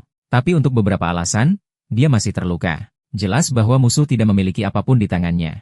Itulah mengapa protagonis tidak mengerti bagaimana goresan itu muncul di lengannya. Itu berarti bahwa cengkeraman Ki Jong sangat mengerikan, tetapi itu bukan apa-apa jika dibandingkan dengan keterampilan Hong. Pertarungan dimulai di lobi hotel. Shin meminta maaf kepada para tamu atas ketidaknyamanan yang dia timbulkan, jadi dia meminta semua orang untuk mengungsi ke area luar. Kompensasi yang memadai akan diberikan untuk kejadian hari ini. Para penyewa meninggalkan hotel. Presiden mengalihkan perhatiannya ke konflik tersebut. Dia khawatir protagonis tidak dapat menangani anjing grup dunia. Pertarungan sengit, dan lawan menghindari belati. Ki Jong menyadari bahwa kemampuan saingannya sama dengan kepala Hong. Meski begitu, dia tidak berpikir itu cukup untuk dikalahkan selama duel. Penemuan baru dibuat. Ki Jong terkejut ketika Maru menunjukkan di sini dia juga tahu teknik back. Seolah itu belum cukup, protagonis menampilkan teknik Kim. Ki Joang mengerti bahwa Hong memiliki peran yang sangat istimewa dalam kehidupan tukang daging ini, karena dia bahkan mengajarinya semua keterampilan yang berbeda ini. Tetapi itu masih belum cukup. Protagonis didorong mundur, dan saingan mengambil keuntungan dari momen itu untuk menyalakan rokoknya. Dia menyebut Maru menyedihkan dan mengatakan dia tidak tahu apa yang dilihat kepala Hong dalam dirinya. Tukang daging tidak menyangka lawannya akan begitu kuat. Bagaimanapun, dia yakin bahwa dia bisa menang. Di sisi lain, Ki Jong bosan bersikap baik dan memutuskan untuk mengakhirinya sesegera mungkin. Dengan satu serangan, dia melumpuhkan protagonis. Maru dipukul di dada dan mencoba mengatur napasnya. Ki Jong mengatakan bahwa karena keterampilan yang baru saja dia lihat pada lawannya, jelas bahwa dia tidak melenyapkan Hong. Faktanya, Honglah yang membiarkan ini terjadi. Maru kehilangan kesabarannya mendengar nama mentornya disebutkan berkali-kali. Dia hanya berlari dengan belati di tangannya ke arah anjing grup dunia. Pada saat itu, Ki Jong meletakkan tangannya di dada Maru dan memutar tukang daging di udara. Anak malang itu jatuh ke tanah memegangi tempat yang terluka. Pria itu mengatakan dia mengerti mengapa bos sangat menyukai murid-muridnya. Sepertinya dia memiliki semangat juang yang bagus. Maru menjawab bahwa dia juga mendengar banyak tentang Ki Jong. Tuannya memanggilnya bajingan bermata satu. Kata-kata itu menghantam Ki Jong dengan menakutkan, membuatnya kehilangan kendali dan memukul tinju di perut Maru. Kemudian serangkaian pukulan dimulai pada anak laki-laki itu. Ki Juan berteriak bahwa dia adalah satu-satunya yang layak untuk menghabisi bos, tetapi protagonis menghalangi mimpinya. Pada saat itu, Maru berdiri tak bergerak di tanah menerima pukulan. Dia berjanji bahwa dia akan melindungi keluarganya dengan segala cara. Namun, segala sesuatunya tampaknya telah lepas kendali. Selain itu, protagonis tidak tahu berapa banyak orang lain yang sekuat pria ini. Mungkin dia bahkan tidak bisa melindungi dirinya sendiri. Ki Jung melemparkan tinjunya semakin keras. Dia didorong oleh wakil presiden grup Charlotte untuk menghabisi tukang daging. Kebahagiaan di wajah pria itu hilang dalam hitungan detik. Tiba-tiba, sesosok muncul dan mengarahkan pistol ke kepala Ki Jong. Pria itu tersenyum ketika dia melihat siapa pendatang baru itu.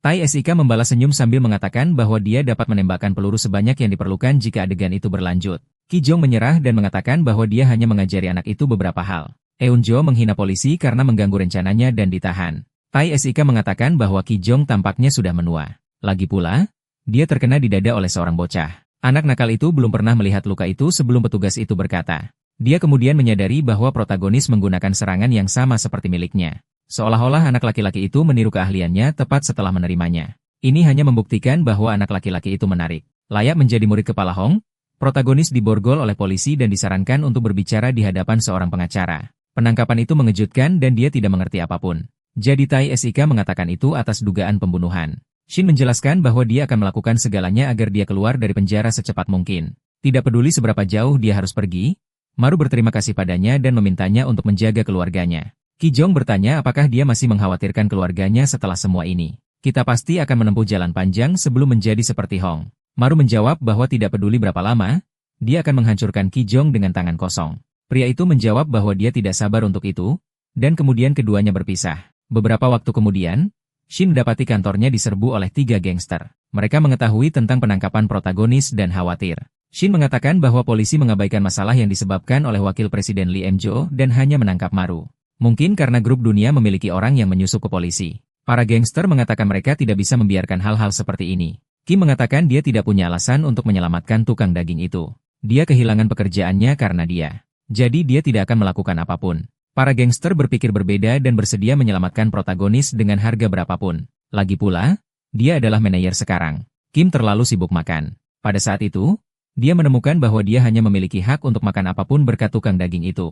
Gadis itu memutuskan untuk mengonfirmasi cerita itu dengan presiden. Shin menjawab bahwa sebenarnya dia hanya memperlakukannya dengan baik karena dia adalah bagian dari grup protagonis. Kim mengatakan dia tidak tahu itu, dan dari belakang untuk pergi, para gangster mencoba menghentikannya. Jadi dia mengatakan bahwa dia akan membawa protagonis ke tangannya sendiri. Sementara itu, di kantor polisi, Maru menunggu dengan cemas Presiden Shin. Petugas Tai Sik akhirnya memecah kesunyian. Dia bertanya apakah kebetulan nama protagonis terlibat dalam kasus Iga dengan halusinogen dan pembunuhan Han. Selain itu, polisi menemukan jejak penjual cairan pekerja peternakan dunia di rumahnya. Itu sebabnya dia mempertanyakan apa hubungan Maru dengan grup dunia. Sebelum protagonis menjawab, petugas menjelaskan bahwa dia hanya ingin membantunya. Pada saat itu, pengawas kedua, Ki Ju, memasuki ruangan dengan membawa sepiring makanan. Dia mengatakan bahwa anak laki-laki itu sudah duduk di departemen narkotika selama berjam-jam dan belum makan apapun, jadi saya membawa sesuatu untuk memberinya makan. Tai Sik menyuruh pengawas untuk meninggalkan piring dan pergi. Ki Jo berbisik di telinga petugas bahwa wali kota sangat marah tentang situasi itu. Mereka menangkap seorang pria tanpa bukti yang jelas. Tai Sik mengatakan dia perlu pergi untuk sementara waktu. Dia meninggalkan Ki Jo dalam peran merawat anak laki-laki itu.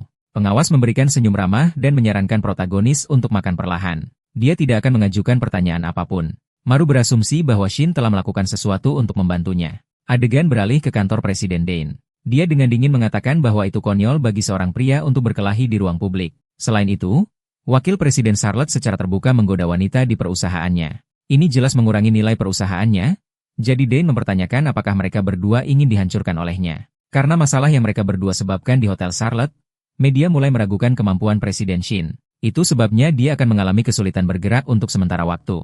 Jadi Eunjo harus mengambil kendali Dewan Direksi untuk sementara waktu. Dalam hal ini dia meminta para pria untuk menjauhi masalah. Adegan beralih ke protagonis. Pengawas mendorong kepalanya ke arah sup ketika tukang daging menolak menjawab beberapa pertanyaan. Dia yakin bahwa Maru memiliki hubungan dengan grup dunia dan ingin informasi lebih lanjut. Beberapa menit kemudian, 3 pria berjalan melalui departemen narkotika. Pemimpinnya adalah pria berambut putih. Pelayan memperingatkan bahwa semua kamera telah dimatikan. Tidak ada yang akan tahu apa yang terjadi di sini selama sekitar 30 menit. Pria berambut putih itu menjawab bahwa ini bagus dan membuka pintu interogasi. Bau kuah cairan merah menarik perhatian para pendatang baru. Pemimpin segera berasumsi bahwa Maru dipukuli sehingga ruangan berbau seperti ini.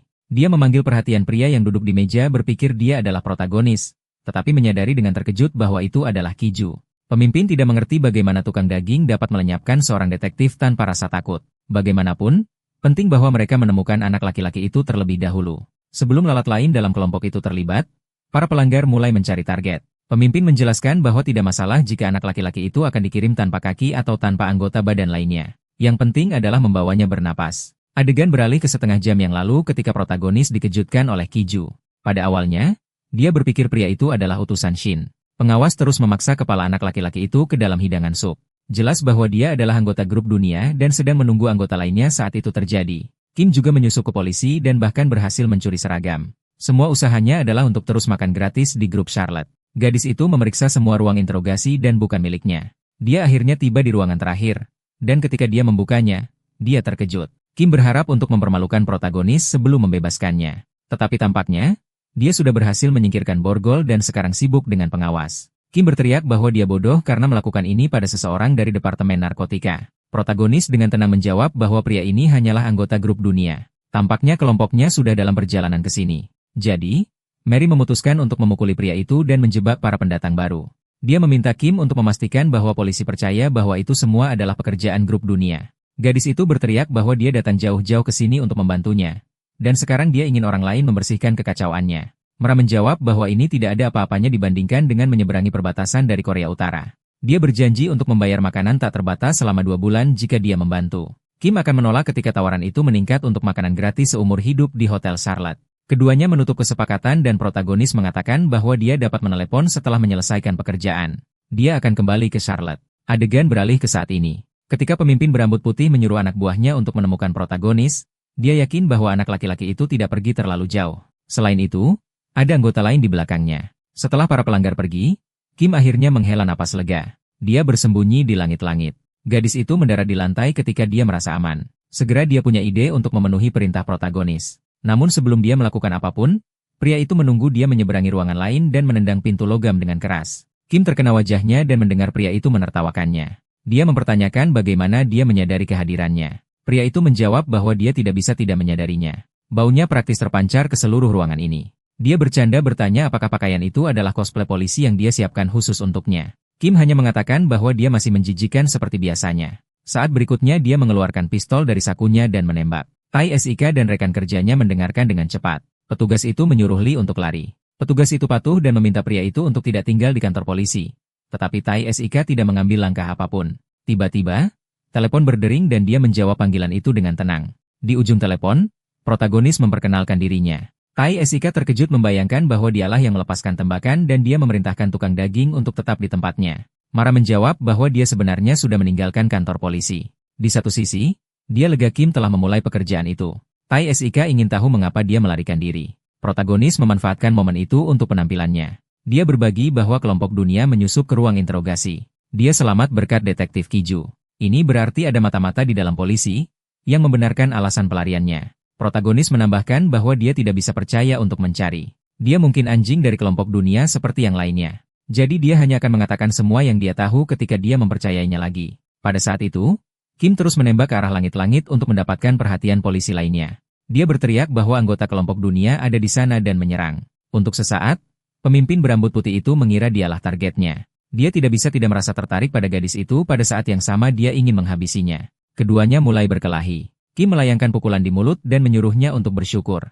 Rupanya, pemimpin itu tidak keberatan dipukuli untuknya, yang membuat segalanya semakin menjijikan. Pria itu menemukan celah dalam pertahanan Kim dan memegangnya di kerah, mengatakan bahwa dia tidak sama seperti sebelumnya. Kim terlempar keras ke tanah. Sebelum dia bisa bangun dan membela diri, musuh mencoba memukul kakinya di wajahnya. Kim hanya berbalik ke samping dan lolos dari pukulan itu, lalu menghunus belatinya. Pria itu bertanya apakah dia mempercayai pisau ini. Dia pikir dia bisa dengan mudah mengalahkannya. Keduanya akan bertarung ketika seseorang mengarahkan pistol ke arah mereka. Pemimpin itu bertanya siapa idiot ini. Sementara Lee menuntut agar mereka berdua mengangkat tangan, pria itu bertanya-tanya mengapa semua orang mengarahkan pistol padanya hari ini. Lee memerintahkan keduanya untuk menyerah sekali lagi, dan pemimpin itu kehilangan kesabarannya. Dia menyuruh polisi untuk meletakkan pistolnya. Lee bertanya bagaimana seorang amatir menuntut untuk memberi perintah saat berikutnya sebuah peluru meledak dan menyenggol bahu penjahat itu. Pria itu menutupi bagian yang terluka dengan tangannya dan bertanya bagaimana dia memiliki keberanian untuk melakukannya. Polisi itu tampak bingung dan menjawab bahwa dia tidak melakukan apa-apa. Tembakan itu keluar dari pistol petugas Tai Sik. Dia mempertanyakan apakah penjahat itu membutuhkan peluru lagi. Petugas itu mengakui bahwa dia tidak membayangkan bahwa kelompok dunia terkutuk akan menyebabkan kerusuhan di kantor polisi di siang bolong. Dia segera melihat ruang interogasi terbuka dan menemukan tubuh rekan kerjanya. Lee memeriksa kondisi pria itu dan memperingatkan bahwa sepertinya dia dipukul dengan benda tumpul.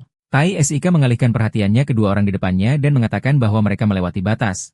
Lalu bertanya siapa di antara keduanya yang melakukan ini pada detektif Kijo. Kim mengangkat tangannya dan mengatakan bahwa dia tidak ada hubungannya dengan situasi ini. Mereka adalah seorang petugas polisi yang mencoba membela rekan-rekannya. Seorang anggota kelompok dunia tidak percaya dengan begitu banyak kebohongan dan tindakan. Dia mencoba meyakinkan petugas itu bahwa dia tidak melakukan apapun pada rekan kerjanya. Kim terus menuntut agar dia dihukum. Tetapi pria itu membela diri dengan mengatakan bahwa ketika dia sampai di sini, detektif itu sudah dihilangkan. Tiba-tiba, petugas itu menuntut agar dia diam saat memasukkan laras pistol ke mulutnya. Tai memanggil pria itu begitu, dan memperingatkan bahwa sejauh ini dia adalah satu-satunya tersangka yang melakukannya. Ini dengan polisi itu. Penjahat itu diborgol dan mencoba membela diri dari tuduhan itu. Dia tidak berpikir adil untuk ditangkap tanpa bukti apapun. Tai Sik hanya meminta Kim untuk melaporkan bahwa itu baru saja terjadi. Wanita itu membuat gerakan hormat dengan tangannya ke atas dan menjawab apa yang akan dia lakukan. Sapaannya dengan cepat diidentifikasi oleh petugas dan dia bertanya ada apa.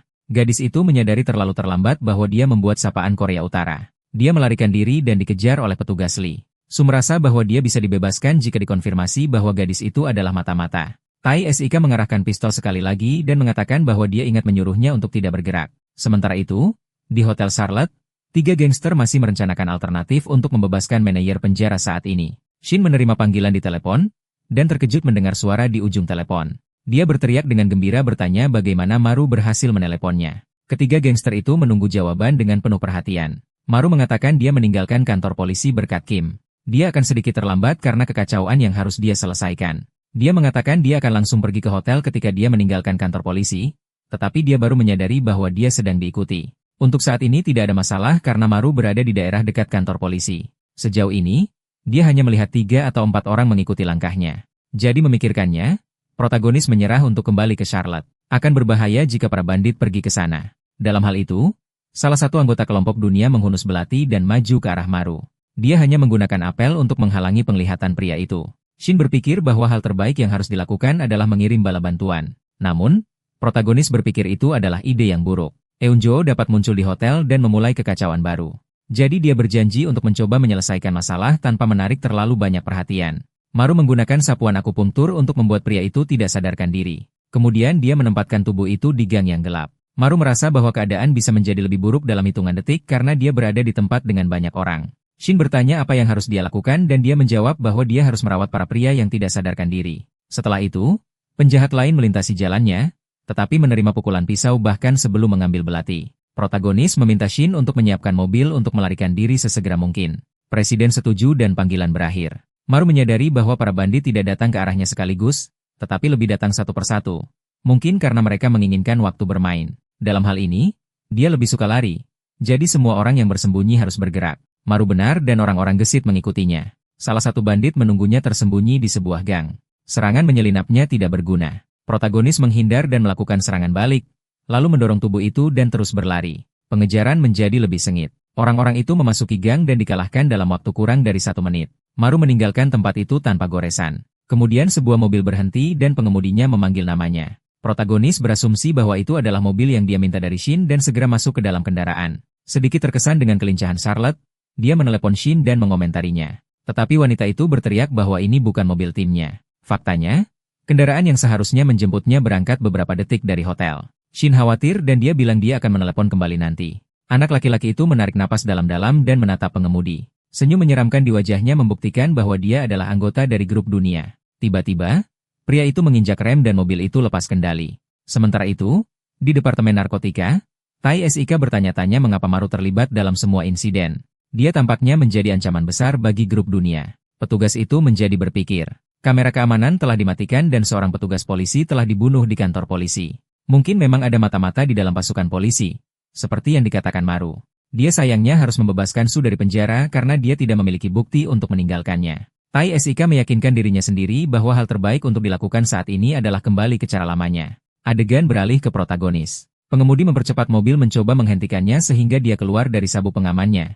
Tetapi itu tidak ada gunanya. Maru menendang setir beberapa kali agar pria itu kehilangan kendali. Mobil itu akhirnya menabrak tiang beton. Protagonis keluar dari kendaraan sedikit pusing. Dia memikirkan apa yang baru saja terjadi. Mereka seharusnya tidak tahu rute atau tujuannya, tetapi mereka tahu lokasi yang tepat dan mengikutinya. Mobil itu berhenti tepat di depannya. Dia tidak mengerti bagaimana semua langkahnya dilacak. Pada saat itu, Maru memeriksa tubuhnya dan menemukan pelacak lokasi. Protagonis memiliki perasaan bahwa dia bukan targetnya. Mereka mungkin hanya mencegahnya untuk kembali ke Hotel Charlotte. Ini berarti bahwa Shin dalam bahaya. Tanpa berpikir dua kali, dia menelepon presiden dan bertanya di mana dia berada. Shin menganggap pertanyaan itu mencurigakan, tetapi menjawab bahwa pekerjaan darurat telah muncul.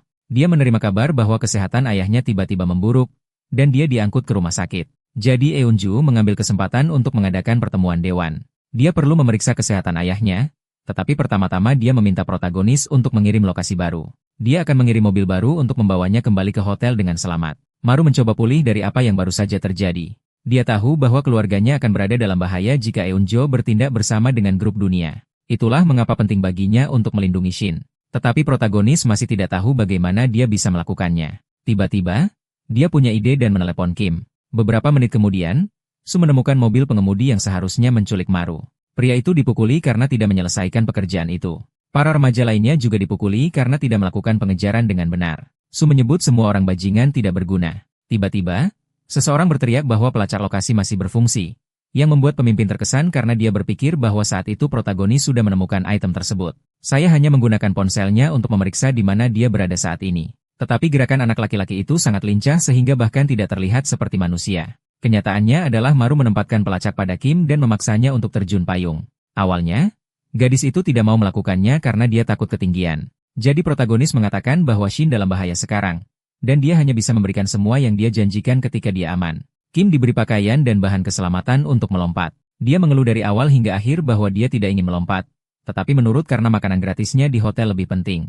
Adegan beralih ke rumah sakit di kota utama. Shin mengunjungi ayahnya setelah berita terbaru. Dia merasa aneh karena baru kemarin dia menerima laporan yang menyatakan bahwa pria itu baik-baik saja. Dokter mengatakan bahwa dia juga tidak mengerti alasan perburukannya. Shin mempertanyakan apakah ada yang mengunjungi ayahnya saat dia pergi. Dokter ingat bahwa hanya wakil presiden Yunjo yang memasuki ruangan. Wanita itu mengerti bahwa semuanya hanyalah rencana saudara laki-lakinya. Dia mengadakan pertemuan dewan dengan alasan bahwa kesehatan ayahnya semakin memburuk. Pengemudi juga berpikir itu rencana Eunjo untuk mengambil kendali atas segalanya. Jadi mereka lebih baik pergi. Shin setuju dan mencoba membuka pintu, tetapi tampaknya macet. Gadis itu menarik dengan sekuat tenaga dan meminta bantuan pengemudi. Tiba-tiba, kabut masuk di bawah pintu. Asap beracun itu adalah pekerjaan anggota grup dunia. Mereka melenyapkan semua penjaga keamanan rumah sakit dan menjebak Shin di ruangan itu. Sementara itu, di kantor dewan, Eunjo mengatakan kepada rekan-rekannya bahwa penundaan presiden sudah cukup untuk mengusirnya dari jabatannya. Para atasan membela gadis itu. Setelah semua pertemuan dewan diadakan tiba-tiba, wajar jika mereka menunggu sedikit lebih lama. Anggota dewan menganggap penundaan itu sama sekali tidak biasa. Karena presiden tidak pernah datang terlambat, Eunjo menuntut agar pertemuan segera dimulai karena dia sudah ada di sana. Jadi tidak apa-apa untuk memulai tanpa saudara perempuannya. Anggota dewan bertanya apakah dia sudah gila. Mereka tahu bahwa satu-satunya niat pria itu adalah untuk menyerahkan grup Charlotte ke grup dunia. Eunjo marah dengan tuduhan itu dan hampir memukul pria itu. Dia menarik napas dalam-dalam dan hanya menyentuh bahu pemegang saham. Sambil mengatakan bahwa dia membayangkan bahwa pria itu telah berkomentar kepada beberapa orang bahwa grup Charlotte akan diserahkan kepada grup dunia, Yeonju mengakui bahwa dia adalah seorang penipu. Tetapi dia tidak suka cara berita itu menyebar. Selain itu, dia mengingatkan semua orang bahwa Shin pergi ke pemakaman Hong, jadi mereka juga harus curiga padanya. Eunjo mencoba meyakinkan semua orang bahwa dia adalah pilihan terbaik untuk tidak membiarkan grup Charlotte diserahkan ke grup dunia. Upayanya sia-sia. Semua pemegang saham mendukung Shin. Mereka menuduh Eunjo mencoba menghancurkan grup Charlotte hanya karena dia didorong keluar dari posisinya. Shin adalah pewaris sejati. Eunjo harus menyadari kenyataan. Pria itu kesal karena dia tidak mendapat dukungan dan berteriak agar semua orang diam. Dia bertanggung jawab untuk menaikkan saham grup farmasi Charlotte. Menurutnya, Shin sama sekali tidak membantu. Dia hanya bekerja di hotel dan tidak melakukan apapun sebelum Eunjo melanjutkan presentasinya. Pintu di sebelahnya dihancurkan oleh seorang remaja. Pria itu jatuh ke lantai tidak sadarkan diri karena benturan itu. Su menerobos masuk ruangan dengan rekan-rekannya dan mencari Maru. Lokasi pelacak mengatakan dia ada di ruangan itu. MA hanya memiliki orang tua di tempat itu. Su menyuruh pelayan untuk melihat pelacak lagi. Pria itu menunjukkan bahwa lokasi target benar-benar di tempat mereka berada. Dalam hal ini, Su menuntut agar tempat itu dibalikan. Dia tidak tahu bahwa lokasi itu sebenarnya berkat Kim, yang menahan diri agar tidak jatuh di luar gedung. Pada saat itu, Eunjo mengeluh karena tertabrak pintu, Dan dia bertanya bagaimana seseorang memiliki keberanian untuk melakukan ini kepada Wakil Presiden Charlotte. Su menyadari bahwa dia mendengar seorang rekan dan ingat bahwa Dane memintanya untuk mengendalikan Dewan Direksi. Kemudian meminta maaf karena menghalangi. Para anggota Dewan terkejut mendengar ini dan menyebut Eun-jo pengkhianat. Pria itu marah karena Su mengungkapkan segalanya di depan para tetua. Si berandalan mengakui bahwa dia melakukan kesalahan dan mengatakan dia akan menyelesaikannya. Dia memberikan perintah agar para penjahat menangkap para pemegang saham. Pada saat ini di rumah sakit, asap membuat semua orang kehilangan kesadaran. Shin mencoba untuk tidak menyerah karena dia tahu dia tidak akan keluar hidup-hidup jika itu terjadi. Tetapi sedikit demi sedikit penglihatannya menjadi kabur. Tiba-tiba seseorang muncul di depannya dan mengulurkan tangannya. Sambil mengatakan bahwa tidak ada yang hilang, Maru datang untuk menjemputnya. Beberapa saat kemudian, semua orang menerima perawatan. Shin pulih dalam waktu singkat, tetapi dokter mengatakan bahwa situasi ayahnya lebih buruk dari sebelumnya. Gadis itu tidak membayangkan bahwa kakaknya mencoba untuk menyingkirkan ayahnya sendiri untuk mendapatkan posisi presiden. Dia berpikir bahwa mungkin akan lebih baik jika dia menyerah untuk memperjuangkan pertempuran ini. Protagonis bertanya apakah dia akan menyerahkan segalanya. Bahkan Dewan Direksi, Shin meyakinkannya bahwa dia akan terus melindungi dia dan keluarganya. Bahkan jika dia menyerahkan grup Charlotte, Maru menyentuh wajah wanita itu dengan lembut dan mengatakan bahwa dia menghadapi grup dunia untuknya. Kemudian meminta Shin untuk tidak menyerah. Presiden menjadi tenang setelah kata-kata ini dan memutuskan untuk pergi ke Dewan. Tetapi pertama-tama, dia pikir lebih baik baginya untuk mengganti pakaiannya. Keduanya mengenakan setelan hitam berkualitas. Shin mengatakan bahwa sekarang pertemuannya sudah selesai. Tujuannya kemudian adalah untuk mempersiapkan pertemuan pemegang saham berikutnya. Pertemuan pemegang saham. Protagonis berpikir mereka harus pergi ke Dewan bagaimanapun juga. Adegan berubah ke ruang rapat. Para tetua telah diserang dan kehilangan kesadaran. Eun-jo memeriksa apakah pemegang saham utama masih hidup. Dia tidak yakin dan mengeluh bahwa grup dunia memukul terlalu keras. Su tidak peduli dengan kata-kata pria itu dan bertanya apakah Maro sudah ditemukan. Para bandit masih mencari si tukang daging. Eun-jo khawatir bahwa kesalahan atas insiden itu akan jatuh padanya. Tetapi wakil presiden segera memiliki ide dan mengatakan dia ingin berbicara dengan Su. Si berandalan tidak terlalu memperhatikan. Jadi Eun-jo mempertanyakan apa yang dia pikir akan dilakukan Dane ketika dia mengetahui bahwa dia menghancurkan segalanya. Su tidak suka wakil presiden mengancam, tetapi Eun-jo mengatakan bahwa sebenarnya ingin membuat tawaran. Dia tahu bahwa si berandalan membenci Ki Jong dan mengatakan dia dapat membantu mengalahkannya. Seharusnya tidak sulit bagi Presiden Charlotte untuk melakukan itu. Su mengerti bahwa dia harus membuat Eun-jo menjadi presiden terlebih dahulu untuk mendapatkan bantuan ini. Bagaimanapun, dia setuju, dan keduanya berjabat tangan untuk menyegel kesepakatan. Su bertanya apa yang harus dia lakukan untuk membantunya. Eun-jo mengatakan bahwa dia harus menghabisi para direktur. Si berandalan bekerja dengan cepat dan mendorong seorang pemegang saham keluar jendela. Kim melihat pemandangan mengerikan itu. Dia bertanya-tanya neraka apa yang terjadi di dalam gedung. Eun-jo mengumpulkan para direktur yang masih hidup dan berjanji bahwa dia tidak akan menyakiti mereka. Dia menampilkan surat kuasa untuk rapat pemegang saham. Kemudian dia mengatakan bahwa semua yang harus dia lakukan adalah para direktur mendukungnya dengan tindakannya. Pendukung setia Shin menentang menandatangani apapun. Suara proksi bahkan tidak boleh dianggap serius. Eun-jo mengancam pria itu untuk memaksanya menandatangani. Park menolak dan dipukuli. Para direktur takut mengalami nasib yang sama jika dia tidak menandatangani surat kuasa. Pemegang saham Park jatuh ke tanah tak sadarkan diri. Jadi direktur bola berlutut di tanah dan berjanji untuk melakukan apa saja demi hidupnya. Dengarkan saja presiden ini memberikan perintah bahkan dengan dukungan salah satu direktur. Wakil presiden berpikir itu tidak penting. Jadi pria itu memiliki nasib yang sama dengan pemegang saham pertama dan didorong. Pada saat itu, sekutu Shin yang lain mengambil surat kuasa dan merobek separuhnya. Dia menjelaskan bahwa dia tidak akan pernah menandatangani apapun, bahkan jika hidupnya bergantung padanya. Eun-jo mengatakan dia mengharapkan reaksi ini dari Kang. Tidak heran dia menjadi tangan kanan ayahnya selama bertahun-tahun. Tetapi Eun-jo tahu titik lemah Kang. Jika dia meninggal, saham akan jatuh ke istrinya. Kemudian dia akan mengalami akhir yang sama jika dia tidak menandatangani surat kuasa. Kang tidak dapat mengatasi ancaman itu ketika targetnya adalah istrinya. Dalam hal ini dia terpaksa menandatangani. Su memeriksa apakah lokasi Maru sama. Dia tidak perlu bergantung pada Eun-jo jika dia telah menemukan si tukang daging. Pria itu berasumsi bahwa pelacaknya rusak dan menerima bahwa dia telah kehilangan anak itu. Apa yang tersisa sekarang adalah menangani mayat. Su tetap menundukkan kepalanya. Dan ketika dia bangun, dia menemukan seseorang tergantung dari gedung. Dia bertanya-tanya apakah itu bisa jadi Maru. Kim melepaskan tangannya untuk mendarat di tanah. Tetapi Su memegang lengannya sebelum dia bisa jatuh. Kemudian kembali ke ruang dewan. Su, yakin dia telah menangkap protagonis. Eun-jo sangat senang dengan berita itu sehingga dia tidak memperhatikan seorang pria yang akan jatuh padanya. Su memperhatikan serangan itu dan keheningan di luar ruangan. Jelas bahwa anak buahnya tidak ada di sana. Saat berikutnya protagonis memasuki pintu, Su terkejut dan bertanya apakah ada dua Maru. Dia ragu, tetapi memperhatikan bahwa sekarang dia akhirnya memiliki targetnya. Jadi si berandalan maju menuju Maru. Protagonis memegang belati dengan kuat. Pada saat itu, Ki menyerang Su dengan tendangan ke leher. Pria itu jatuh ke tanah dan Akugyu memerintahkan semua orang untuk menghabisi pendatang baru itu. Dia menuduh Maru sebagai pengecut karena melakukan serangan mendadak. Su akhirnya pulih dan mengatakan dia tahu tendangan itu. Itu Kim. Dia ingin berurusan dengan gadis itu, tetapi Onju menyarankan agar protagonis ditangkap terlebih dahulu. Su tidak suka menerima perintah, tetapi wakil presiden mengatakan bahwa jika protagonis datang sendiri, itu berarti saudara perempuan dan ayahnya tidak hidup. Senyum muncul di wajahnya, dan dia mengatakan bahwa semua yang perlu dia lakukan sekarang adalah menjaga Maru. Tiba-tiba, sebuah suara wanita mengatakan bahwa Eunjo sangat sombong. Shin berjalan mendekati kakaknya dan mengatakan bahwa dia akan tetap hidup selama dia hidup. Eunjo menyesal bahwa kesempatannya untuk menyingkirkan dua pemilik Charlotte dengan satu pukulan tidak berhasil. Para direktur senang melihat bahwa gadis itu baik-baik saja, tetapi sekarang mereka khawatir tentang kondisi ayahnya. Eun Ji-woo juga berpura-pura khawatir. Shin menampar wajahnya karena dia tahu bahwa semuanya adalah akting. Karena saudaranya sendiri mencoba untuk menyingkirkan ayahnya, dia menemukan surat kuasa kedua di atas meja dan bertanya bagaimana Eunjo berani menggunakan ayahnya untuk sesuatu seperti ini. Itu bukan sikap manusia. Saudara itu tertawa dan menyebutnya idiot.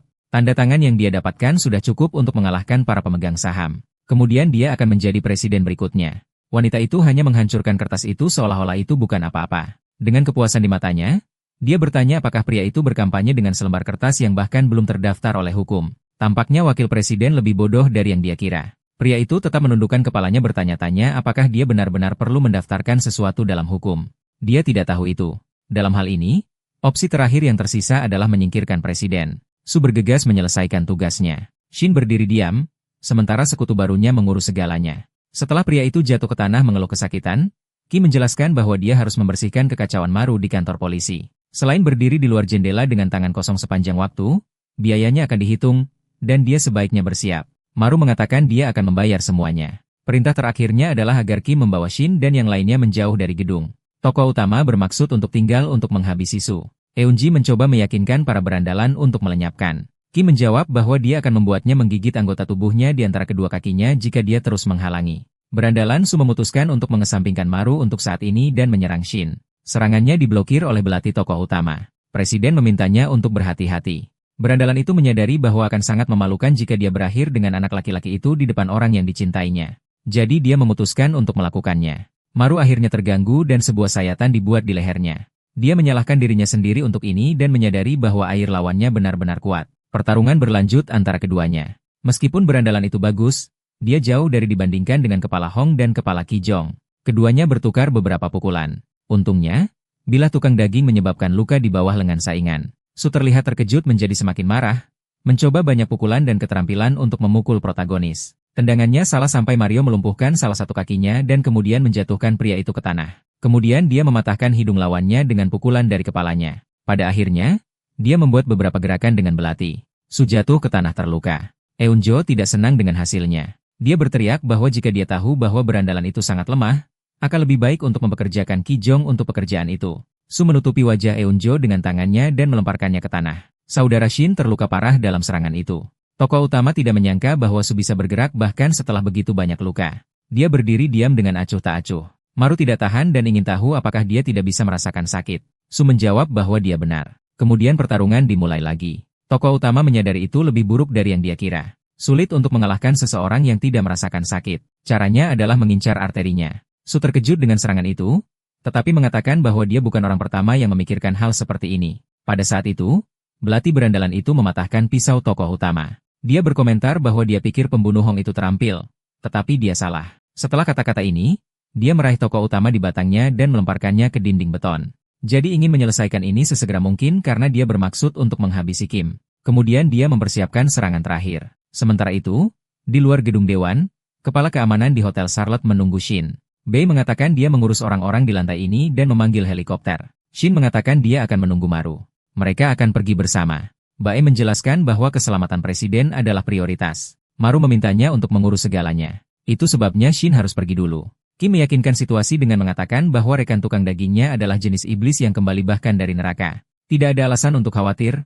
Shin menjawab bahwa tidak apa-apa dan meminta Bae untuk membawa anak laki-laki itu dengan selamat. Pada saat yang sama di ruang dewan, tokoh utama berhasil menghentikan serangan mematikan dengan sepotong kayu yang ditemukannya di lantai. Dia mengerti bahwa musuh masih manusia. Bahkan jika dia tidak merasakan sakit, dia tidak jauh berbeda dari seekor babi. Babi memiliki lapisan lemak yang tebal dan tidak mudah jatuh. Jangan sampai itu menyerang titik-titik vitalnya. Tokoh utama menggunakan teknik yang sama pada pria ini, tendangan yang tepat ke dagunya. Kemudian dia mengambil palu kayu yang biasanya digunakan oleh hakim dan memukul wajah musuh. Seharusnya cukup untuk menghabisi Su. Tetapi pria itu tampaknya memiliki tubuh baja dan tidak akan berhenti sampai dia tersingkir. Tokoh utama terbiasa berurusan dengan babi yang ganas, dan dia berpikir bahwa berandalan itu sangat cocok dengan posisi ini. Memikirkannya, langkah selanjutnya adalah melumpuhkan gerakannya sedikit demi sedikit. Kemudian serangan itu diarahkan ke tangan gangster. Suara tulang patah terdengar oleh kedua pria itu. Meskipun setelan itu terus menyerang, Mario kemudian mematahkan pergelangan kakinya dengan palu yang sama. Orang gila itu semakin bersemangat dan mengatakan bahwa dia tidak dapat diatasi dengan ini saja. Tokoh utama tahu bahwa dia benar, dan ide lain muncul di benaknya. Dia menyentuh dada saingan dan melakukan teknik Kijuan. Pukulan itu bergerak langsung ke usus penerima, jadi tokoh utama yakin bahwa kali ini kemenangan ada di tangannya. Pada saat itu, Su berputar di udara dan jatuh ke tanah. Tampaknya dikalahkan. Maru menghela napas lega. Teknik ini sangat membebani tubuhnya juga. Tiba-tiba, dia mendengar Su berbisik. Tokoh utama tidak percaya dia menahannya. Berandalan itu berdiri dengan senyum menakutkan, dan mengatakan dia akan menguji teknik yang sama padanya. Tetapi sebelum dia mengambil langkah lain, Su meludahkan cairan merah dan jatuh ke tanah tak bergerak. Tekniknya membutuhkan waktu, tetapi untungnya itu berhasil. Pada saat itu, Bei memasuki ruangan, semua terluka. Dia mengatakan bahwa Maru perlu segera keluar dari sini. Jelas bahwa pria itu telah bertemu musuh di jalan. Bei memberitahunya bahwa pasukan grup dunia berada di luar. Sementara itu, di Hotel Charlotte di Busan, Shin meninggalkan helikopter dan memanggil Dane. Dia bertanya apakah wanita itu benar-benar ingin memulai pertempuran. Shin mengerti bahwa grup dunia bertindak seperti ini karena presiden tidak ada. Tetapi apa yang dilakukan grup itu hari ini melewati batas dengan menyerang langsung markasnya. Beberapa eksekutif Charlotte dihilangkan di depan umum. Tidak ada keraguan bahwa perintah itu datang dari Dane, jadi Shin menuntut agar dia bertanggung jawab. Dane hanya menjawab bahwa pembersihan akan segera dimulai, dan bukan hanya grup Charlotte yang dalam masalah. Sementara Bei dan Maru mencoba meninggalkan gedung dewan, para anggota grup dunia menunggu izin untuk memasuki Hotel Charlotte. Jelas, target utama adalah anggota keluarga protagonis. Manajer keamanan dunia bernama Lee adalah komandan serangan. Dia mengizinkan para pria untuk masuk untuk melenyapkan setiap penyewa. Para bandit mematuhi, tetapi segera menjadi jelas bahwa tidak ada seorang pun di hotel. Lee mengatakan bahwa itu bisa menjadi penyergapan. Jadi lebih baik untuk memeriksa semua kamar. Orang-orang menyerbu di mana-mana dan tidak ada seorang pun. Aneh karena bayangkan grup Charlotte meninggalkan markas mereka sendiri. Rupanya, mereka benar-benar mengambil semuanya dan pergi. Lee tidak puas dengan situasi ini karena dengan cara itu dia harus bekerja lebih keras dari yang diperlukan. Pada saat itu, seseorang memanggil perhatiannya pada masalah baru. Semua pintu salon terkunci. Liftnya juga tidak berfungsi. Lee panik saat menyadari bahwa dia telah jatuh ke dalam perangkap. Charlotte menjebaknya dengan sengaja. Tiba-tiba, ledakan terjadi di ruang tunggu hotel. Kembali di gedung dewan, Kijong menemukan mayat Su, anggota lain dari grup dunia yang tidak bisa menangani Maru. Setidaknya Su masih bernapas. Tiba-tiba, Kijong menyadari sesuatu yang mengejutkan. Tekniknya tertanam di dada berandalan itu. Dia tersenyum. Sepertinya muridnya semakin baik dan baik. Saat ini, protagonis dan pengawal hampir melarikan diri. Bai mengatakan bahwa Shin dan keluarganya sudah pergi ke hotel di Busan. Jadi hanya mereka yang perlu pergi. Maru mempertanyakan mengapa dia pergi ke Busan. Bai menjawab bahwa musuh sudah menguasai Seoul, jadi mereka akan dirugikan jika kembali ke sana. Yang harus mereka lakukan sekarang adalah berjalan melewati pintu. Adegan berubah ke Hotel Charlotte yang terletak di Busan. Shin bertanya bagaimana keadaan hotel di Seoul.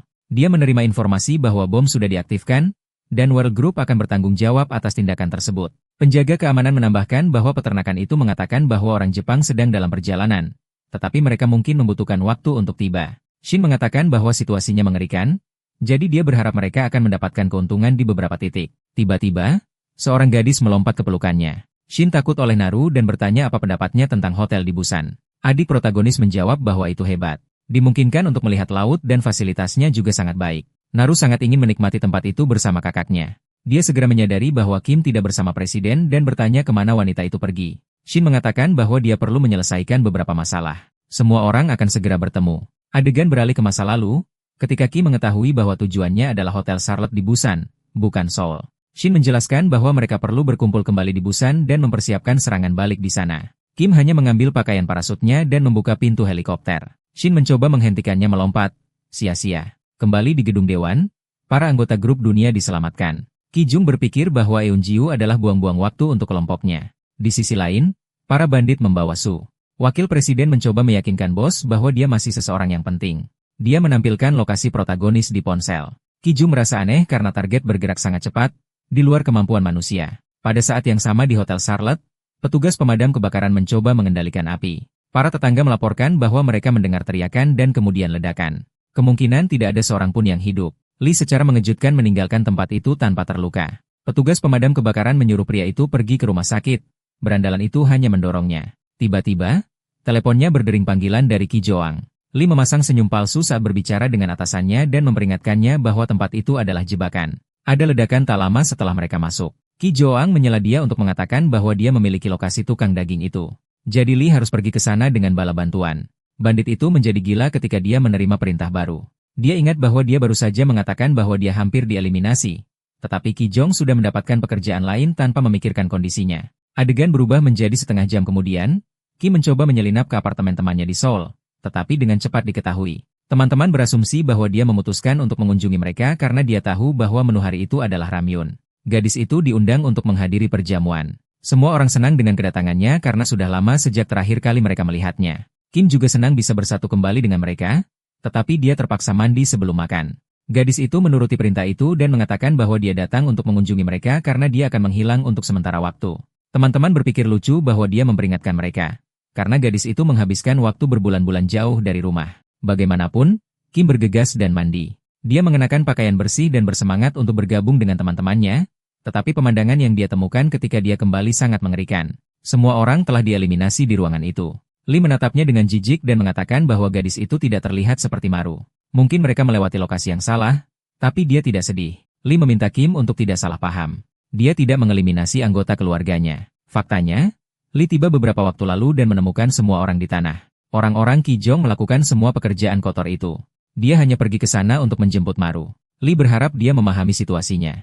Lagi pula, Kim pernah menjadi bagian dari grup dunia. Gadis itu lumpuh dengan 4 senjata mengarah ke kepalanya. Dia mendongak dan mengatakan bahwa Lee adalah hal yang sialan. Pria itu mengatakan lagi bahwa dia tidak melakukan apa-apa. Dia dikirim ke tempat kejadian oleh perintah Ki Jong. Targetnya hanya Maru. Lee tidak menyangka akan menemukannya, jadi dia menyarankan untuk mengakhiri percakapan tanpa penyesalan. Sudah terlambat bagi pria itu untuk meminta sesuatu seperti itu. Kim dengan cepat mengambil pistol yang dia sembunyikan dan memukul 2 pria di sekitarnya. Setelah mengeliminasi 2 yang tersisa, Lee hanya menatapnya dengan tangan terangkat. Dia menjelaskan bahwa dia benar-benar tidak terlibat dengan acara tersebut. Kim berjalan melewatinya dengan dingin dan mengambil makanan yang telah disiapkan keluarga. Dia makan dalam diam di depan skenario horor. Makanan berakhir dalam hitungan detik dan hanya ada 1 rokok yang tersisa di bagian bawah panci. Lee gemetar ketakutan bertanya apakah itu lezat. Kim mengisi ulang pistol dan mengarahkannya padanya. Air mata mengalir dari matanya. Kemudian dia mengatakan bahwa dia belum pernah mencoba sesuatu yang selezat ramyeon ini. Kenangan masa lalu memenuhi pikirannya. Suatu hari Kim dikejar oleh kelompok saingan. Dia berhasil melarikan diri dengan banyak luka, tetapi dia tidak berjalan lama. Gadis itu jatuh ke tanah di tengah hujan, dan malam yang gelap, kesadarannya berangsur-angsur menghilang. 20 jam kemudian, Kim tidur di tempat yang tidak dikenal dengan orang-orang yang belum pernah dia lihat. Semua orang mengawasinya dengan khawatir, terutama karena posisi gadis itu sedang tidur. Seorang pria menyarankan agar mereka makan ramyun sendirian. Pada saat yang sama Kim bangun, dia makan sepanci makanan favoritnya. Hari-hari berlalu dan dia mulai tinggal dengan orang asing itu. Mereka tidak pernah bertanya apa pekerjaan Kim atau mengapa dia berbaring di tengah hujan. Kim diperlakukan seperti anggota keluarga baru. Untuk pertama kalinya, dia memiliki perasaan memiliki rumah. Tapi sekarang semuanya sudah berakhir. Kim menembak ke arah Lee. Pria itu menghindar dan memukul wajah wanita itu dengan tinjunya. Dia mengatakan lagi bahwa dia tidak ada hubungannya dengan apa yang terjadi hari ini. Kim menendangnya ke arah kepala, lalu menghantamkan lutut ke hidungnya. Lee menyadari bahwa dia seharusnya tidak menerima pekerjaan tambahan, tetapi sekarang dia tidak punya pilihan lain. Dia menggunakan pedang untuk memotong laras pistol Kim. Lee memberitahunya bahwa dia harus menyakitinya jika dia tidak berhenti. Pria itu melihat di jam bahwa ada 10 detik tersisa hingga tengah malam. Dia bermaksud untuk menyelesaikannya sesegera mungkin. Sementara itu, Ki Jong mengikuti lokasi dan menyadari bahwa Lee telah tiba di tujuan. Dia memperingatkan Eun-jo bahwa saudara perempuannya telah pergi ke Busan. Wakil Presiden mengatakan bahwa ini buruk. Tempat itu sangat sulit untuk ditaklukkan. Semuanya dikelilingi oleh pegunungan. Itu adalah benteng yang dibangun dengan mempertimbangkan pertahanan. Ki Jong menjawab bahwa itu sebenarnya sangat bagus. Itu berarti begitu dia memasuki tempat itu, dia tidak akan punya jalan keluar. Pria itu punya rencana dalam pikiran dan memobilisasi beberapa pria untuk serangan berikutnya. Pada saat yang sama, Kim dan Lee bertarung dengan sengit. Duel seharusnya tidak berlangsung lebih dari 10 detik. Keduanya bertukar pukulan. Pada akhirnya, Lee mendapatkan beberapa pakaian gadis itu. 10 detik berakhir dan Ki mencoba mengatur napasnya. Pria itu mengatakan dia perlu mengakhiri ini segera. Dia tidak bersedia membiarkannya pergi. Tetapi Ki memecahkan jendela kaca di belakangnya dengan tubuhnya dan mengatakan dia akan melihatnya di masa depan. Kemudian menembak pipa gas di belakang pria itu dan apartemen meledak. Ki Jong dan Eun Jo memarkir mobil setelah melihat api. Wakil Presiden Neo percaya itu adalah hasil karya Lee. Tetapi Ki Jong tidak berpikir pria itu akan menggunakan metode berantakan ini. Saat para tetangga berkumpul untuk melihat apa yang terjadi, Ki Jong melihat sosok yang familiar. Orang-orangnya mengejar Kim. Dia menemukan satu-satunya toko yang buka dan masuk. Para dokter hewan melihat dengan terkejut. Kim memasukkan jarinya ke mulutnya. Itu adalah sinyal bagi mereka untuk diam. 5 menit kemudian, Ki Jong mengikuti cairan merah yang tertinggal di lantai dan sampai di toko. Dia masuk dan bertanya apakah seorang wanita terluka memasuki tempat itu. Dokter hewan mengonfirmasi bahwa memang ada, tetapi dia hanya meminta perban untuk lukanya dan pergi. Ki Jong berpikir itu aneh karena dia mengawasi pintu masuk utama sepanjang waktu dan tidak melihat Kim pergi. Dia dengan cepat mengingat mobil biru dan berteriak kepada orang-orang untuk bergegas. Kim diselamatkan oleh protagonis dan Bae. Maro mengira dia sedang mabuk-mabukan dengan Shin.